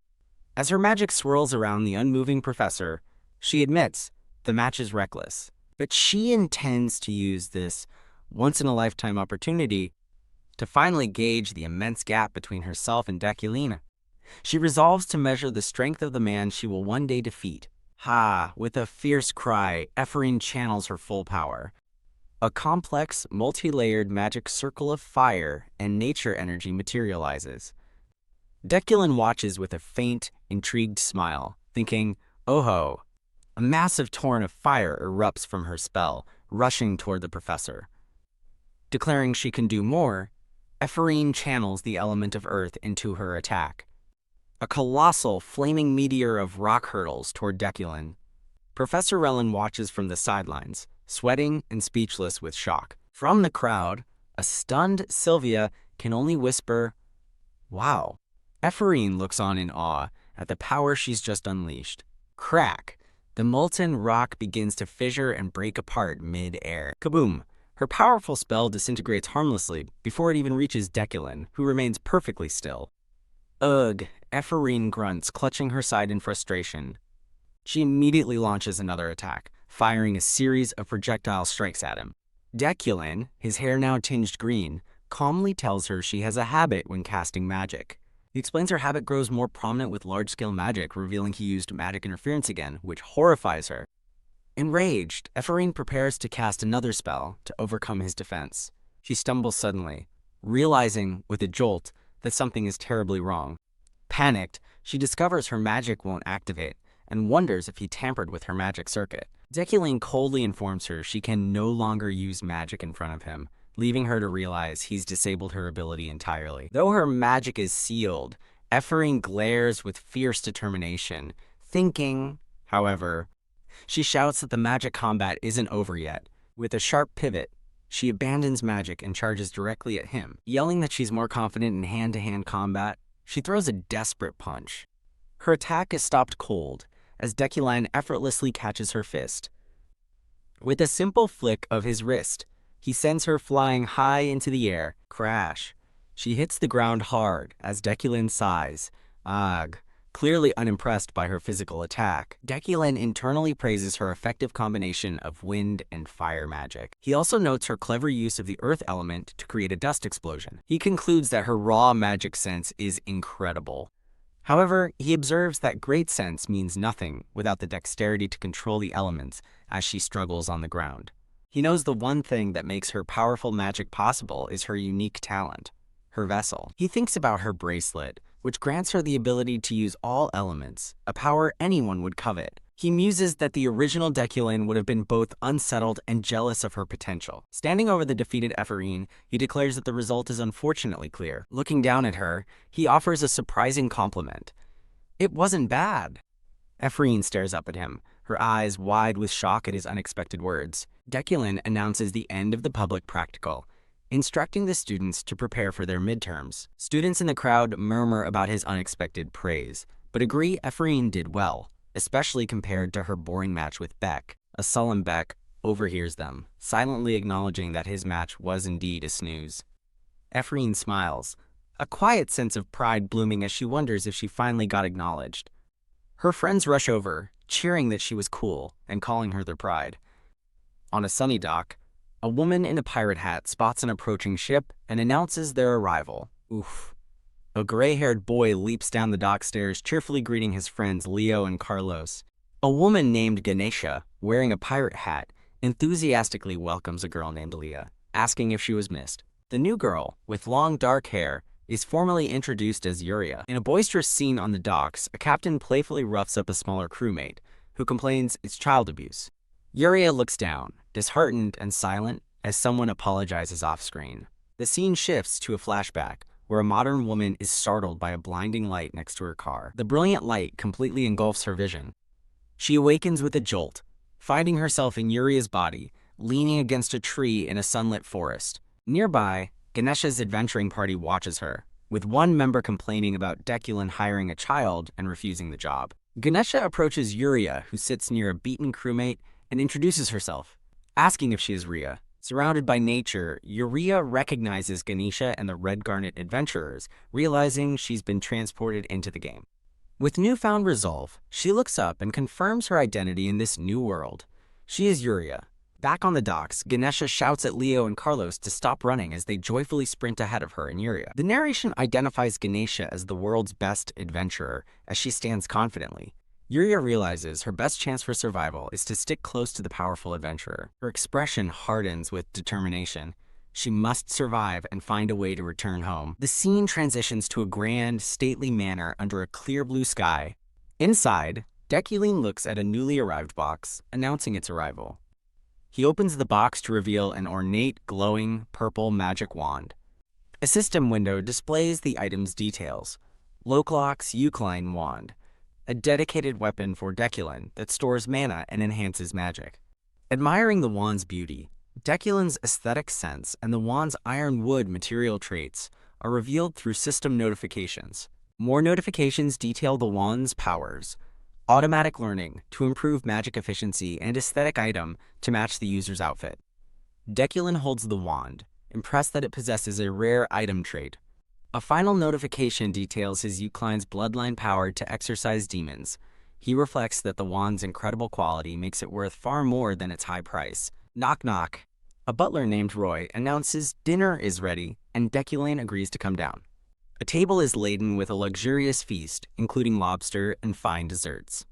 Deculine sits silently at the head of the expansive dining table. A woman at the other end asks about the lavish meal, given their poor finances, explaining she ordered it to boost their morale. Roy, the butler, informs Deculine that the antiques he instructed them to sell were extremely popular. The butler recalls how the items caused a stir at the auction, receiving immediate and overwhelming bids.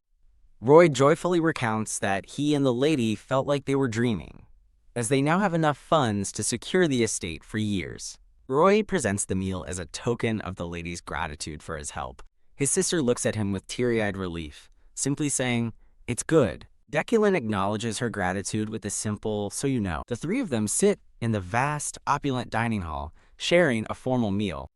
In a comical moment, Deculine flatly tells his sister that she's holding her knife incorrectly, causing her to cry out in frustration. The scene shifts to later that day, inside Deculine's magnificent office tower. Deculine sorts through a messy stack of papers, sighing at what an absolute mess it is. Tapping his desk in irritation, he curses the uncouth bastard that was the original Deculine. He focuses on the upcoming midterms, determined to put great effort into crafting the exam questions. To get inspiration, he reviews the previous test questions that the original Deculine had created. He clenches his teeth in disgust, realizing they're all impossibly difficult for new students. He imagines the original Deculine's overwhelming arrogance, taunting students to fall into despair. Exhausted, Deculine rubs his temples, thinking that the past exams only showcased how wretched his predecessor's personality truly was. He deduces that the original Deculine equated impossible difficulty with his own superiority. With firm resolve, he decides he will not be like him and vows to create good questions. He aims for questions that are challenging but rewarding, designed to spark true understanding in the mages who solve them. Turning his attention to the last box of old materials, he wonders if he can get any useful ideas from it. As he examines the contents, his eyes widen in surprise. He's found something different. Deculine studies the old papers, noting they are completely different from the previous ones he reviewed. He suspects a different person created these questions, as he sees the reflection of a gleefully grinning girl in a nearby mirror. He acknowledges that while the difficulty is still high, these new questions spark genuine interest. Deciding to use his comprehension skill, he begins to analyze and understand all the questions. He plans to infuse the solutions directly onto the magic exam purpose paper. As he works, vibrant streams of elemental magic, red, yellow, green, and purple, swirl from the exam paper. Oh. A luminous, white-haired spirit of a woman materializes before a surprised Deculine. He marvels at the exam's design. By solving the questions and infusing the right answers, an illustration appears. He understands the colors represent the elements, and the solution harmonizes them into something amazing. Deculine declares this the most suitable question for the subject of understanding pure elemental magic. He clutches his chest, feeling a sting of jealousy, knowing the original Deculine would have been envious of this beauty he couldn't create himself. Staring at the ethereal figure, he wonders who this woman could possibly be. The scene shifts to a formal document discussing the Bloodshroud race, signed by Elder Bert Destined. A blonde woman finds the outcome of the Bloodshroud discussion interesting, crediting it to a strong aversion to their suppression. Tisk. She taps the document, remarking on how unexpected the situation is, including Professor Deculine's involvement. She looks over a room of elderly council members, addressing them all. A title card introduces her as Adeline, the chairwoman of the Imperial University's Magic Tower. Despite her prestigious title, Adeline is described as having a surprisingly easygoing personality, as she smiles slyly. She keenly listens to gossip about Deculine and Julie's fight and Professor Rellin's failed diet, her curiosity explained by a hidden truth. The narration reveals her unique personality and incredible magic power both stem from her being a half-fairy. Though she may grumble, she genuinely looks forward to days like the monthly council meeting. At the monthly gathering of professors, Adeline finds it interesting that Deculine sided with heretics. She imagines Deculine arrogantly denying any attempt to impress others, as is his usual nature. Adeline interrupts her train of thought, calling out to one of the directors. A professor is stunned, announcing that Lady Rowena has unexpectedly appeared at the Sorcerer Council meeting. Adeline recalls that Rowena was her predecessor's rival, forced to resign by his schemes, and believed to be in another kingdom. The professors murmur in surprise at Rowena's sudden return, guessing she was guaranteed a position. One professor notes, Ruina's return would be a great benefit to the Magic Tower, given her accomplishments.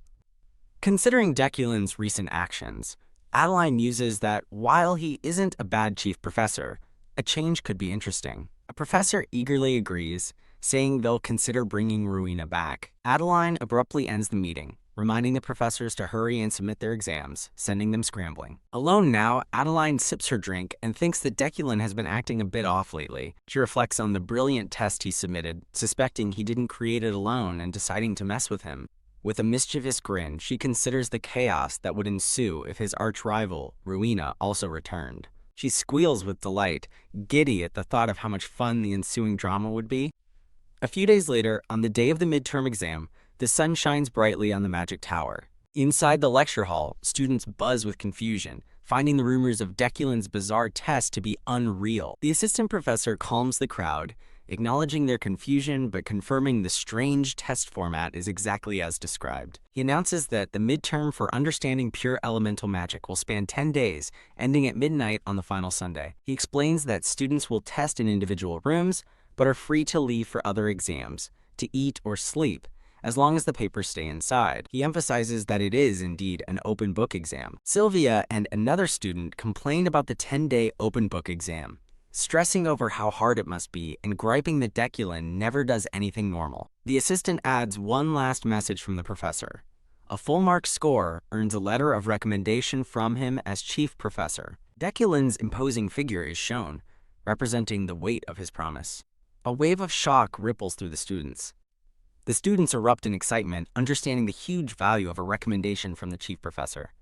A glowing portal illustrates the ranks of Archmage, from the highest, eternal, to the lowest. The path to advancement is shown as a treacherous climb with scattered, difficult-to-reach doors, highlighting its extreme difficulty. Advancement isn't automatic. Mages must pass rigorous promotion exams each time. A student is shown drowning in a sea of complex test papers, illustrating that the promotion exams are no joke. A student explains that a recommendation from Deculin is like a wild card, a guaranteed promotion for an archmage. Sylvia scoffs inwardly, disgusted by the thought of receiving a recommendation from her sworn enemy. Sitting in the lecture hall, she declares that the prize completely kills her motivation, as she wants no association with him. But a new thought strikes her. What if she actually did score full marks and get his recommendation? She daydreams gleefully about a future where she can mock a defeated Deculin, taunting that his own letter led to her triumph over him. With a satisfying smirk, Sylvia vows to get a perfect score just to spite him. Ephorine's friend looks on with concern as Sylvia laughs maniacally to herself, completely lost in her vengeful fantasy. The scene shifts to the magnificent Magic Tower, marking the 4th day of the exam. Sylvia grips her hair in frustration, overwhelmed by the exam's difficulty.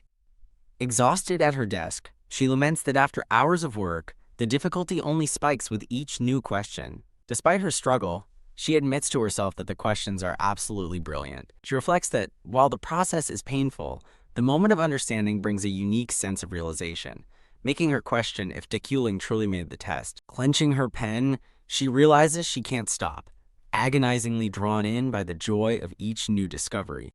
With renewed determination, she clutches the exam paper and vows to earn that recommendation letter. Later, still stuck, she admits to herself that she really doesn't understand the current question. Frustrated, she decides to get some fresh air to clear her aching head. Sylvia takes a moment to rest on a bench in the sunlit gardens of the university. Phew. With a sigh of relief, she celebrates finally solving one question, amazed that it took her 30 hours, and decides she needs a break. She recalls the professor's promise of a recommendation letter for a perfect score. Sylvia scoffs at the offer, believing that anyone capable of acing this test wouldn't need his help for a promotion exam anyway. Nevertheless, she reaffirms her desire to get full marks, not for the grade or the letter, but for her own personal growth. The exam questions are depicted as beautiful, ornate keys, each unlocking a unique path to enlightenment. With quiet resolve, Sylvia knows that if she can solve them all, she will undoubtedly grow as a mage. As she sits on the bench, a voice calls out her name. "Oh, Sylvia?" She turns in surprise to see Ephorine standing there. Sylvia immediately wonders how far her rival has gotten and decides to ask her. Sylvia begins to ask Ephorine how many questions she has solved so far.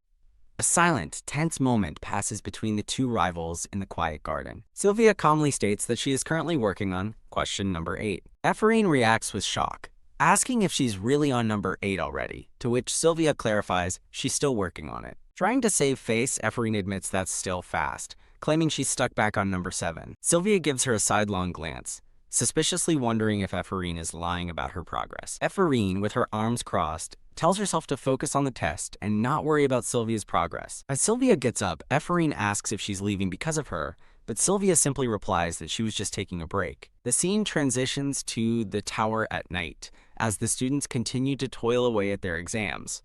Inside his office, Declan senses that a massive, world-altering shift is approaching. He examines a formal document, grimly thinking to himself that now, the real event begins. A note on the document reveals the dire news. Emperor Krebaim is in critical condition. Deculane's expression is serious, as he contemplates the gravity of the Emperor's failing health. The scene shows the elderly Emperor Krebaim lying peacefully in a bed of white flowers.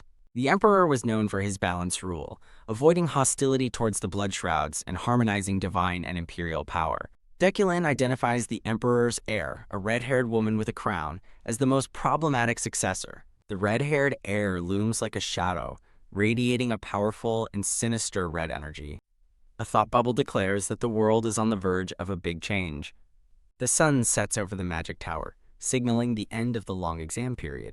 On the final day, it's noted that a large number of students dropped out of Deculane's marathon exam, with one surrendering completely. The exam clearly separated the high-ranking students from the lower ones, like a mother duck, leaving a struggling duckling behind. Despite the difficulty, students who finished, including a cheerful blonde girl, bragged about completing the exam as if it were a medal of honor. A woman with short gray hair observes the students, noting with interest that they were all reflecting on what they had learned. The rumor of the exam's brilliance spread, and even the Magic Tower's professors gathered eagerly to inspect the questions themselves. Sylvia and Ephraim are locked in a tense battle with the exam, one manic with focus, the other sweating with effort. At her desk, Sylvia identifies the damned 8th question as the final hurdle and vows to solve it.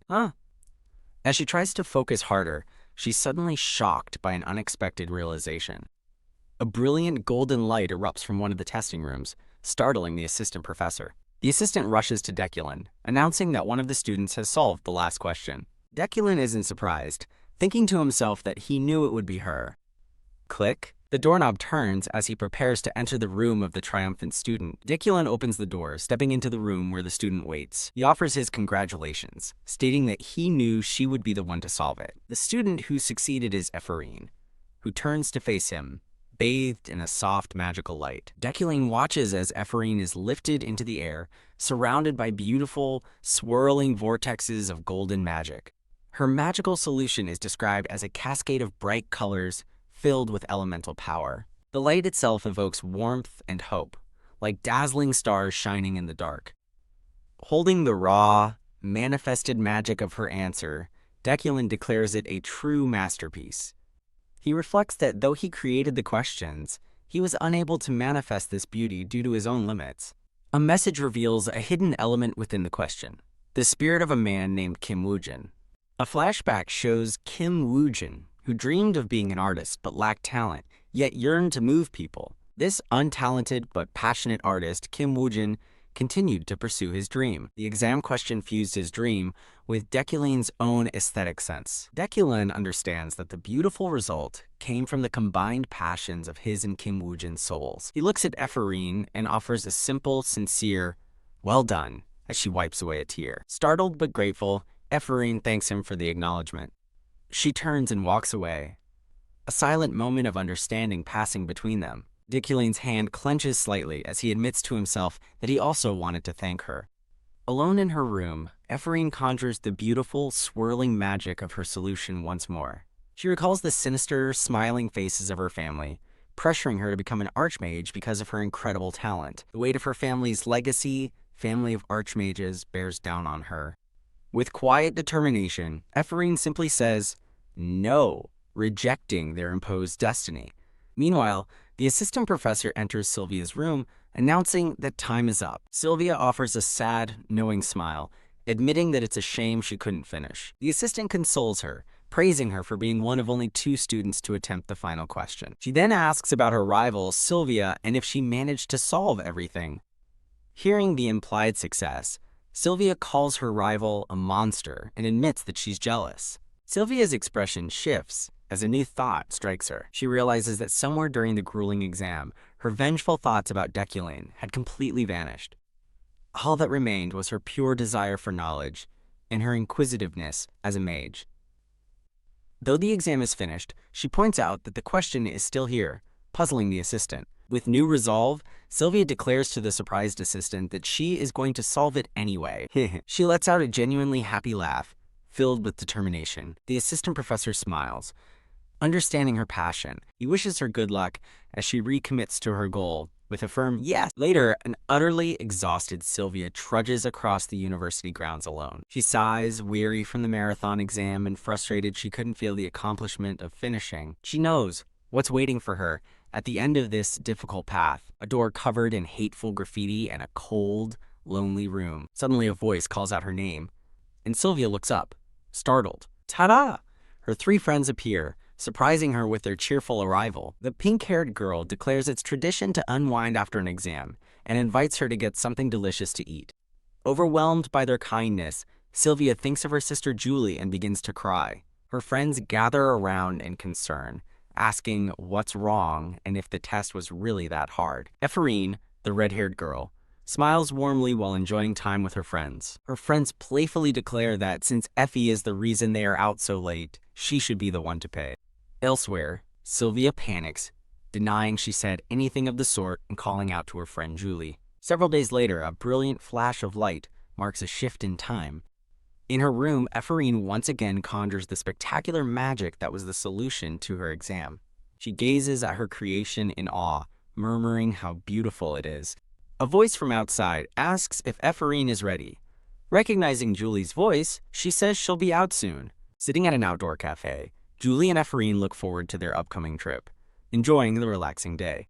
Ephraim reflects on the exam, glad she solved it, and calling it the best magical experience she's ever had.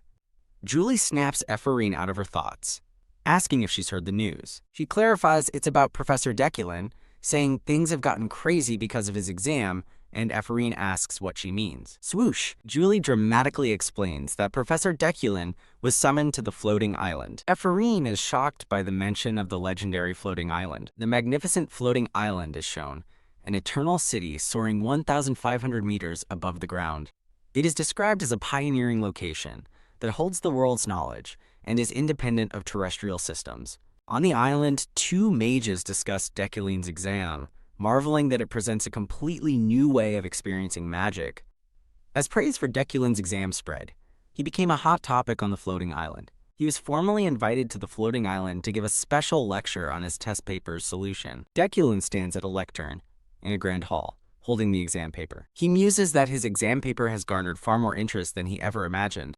A system quest appears for a lecture at the floating island, and he happily accepts the lucky opportunity. Considering the 1,000,000,001 lecture fee, he thinks developing more exam content is a good idea. He places the exam paper on the desk with a soft thud. Deculine formally greets the assembly of mages before him. He introduces himself as Deculine, a Monarch rank 4 mage and senior lecturer from the Imperial Magic Tower University. He announces that before discussing the question, he will first explain the nature of pure elements. Adeline, the witch-hatted mage, whispers that the question must be plagiarized, doubting Deculine could have created it himself. The person with her is revealed to be Luina von Schulrott McQueen, a serious woman with green hair and glasses. Deculine stands confidently before the packed lecture hall. He explains he will use content from a previous class to aid understanding as he manifests a controlled flame. The attendees listen intently, captivated by his systematic and eye-opening explanations. He moves on, preparing to address the 6th question on the exam. Annoyed, Deculine is interrupted by someone eagerly shouting that they have a question. He sees that the interrupter is Adeline, who is waving her hand energetically. Adeline poses a question about differentiating pure elements while manifesting a swirling golden magic. She then conjures a massive complex magic circle to demonstrate her point. Leaning forward, she asks how to combine her magic with another to maximize its destructive power. leaving Deculin momentarily silent. He smirks, realizing the chairman Adeline is here and guessing her true motive. He internally notes the chairman's playful nature and suspects she's here to question the integrity of his exam.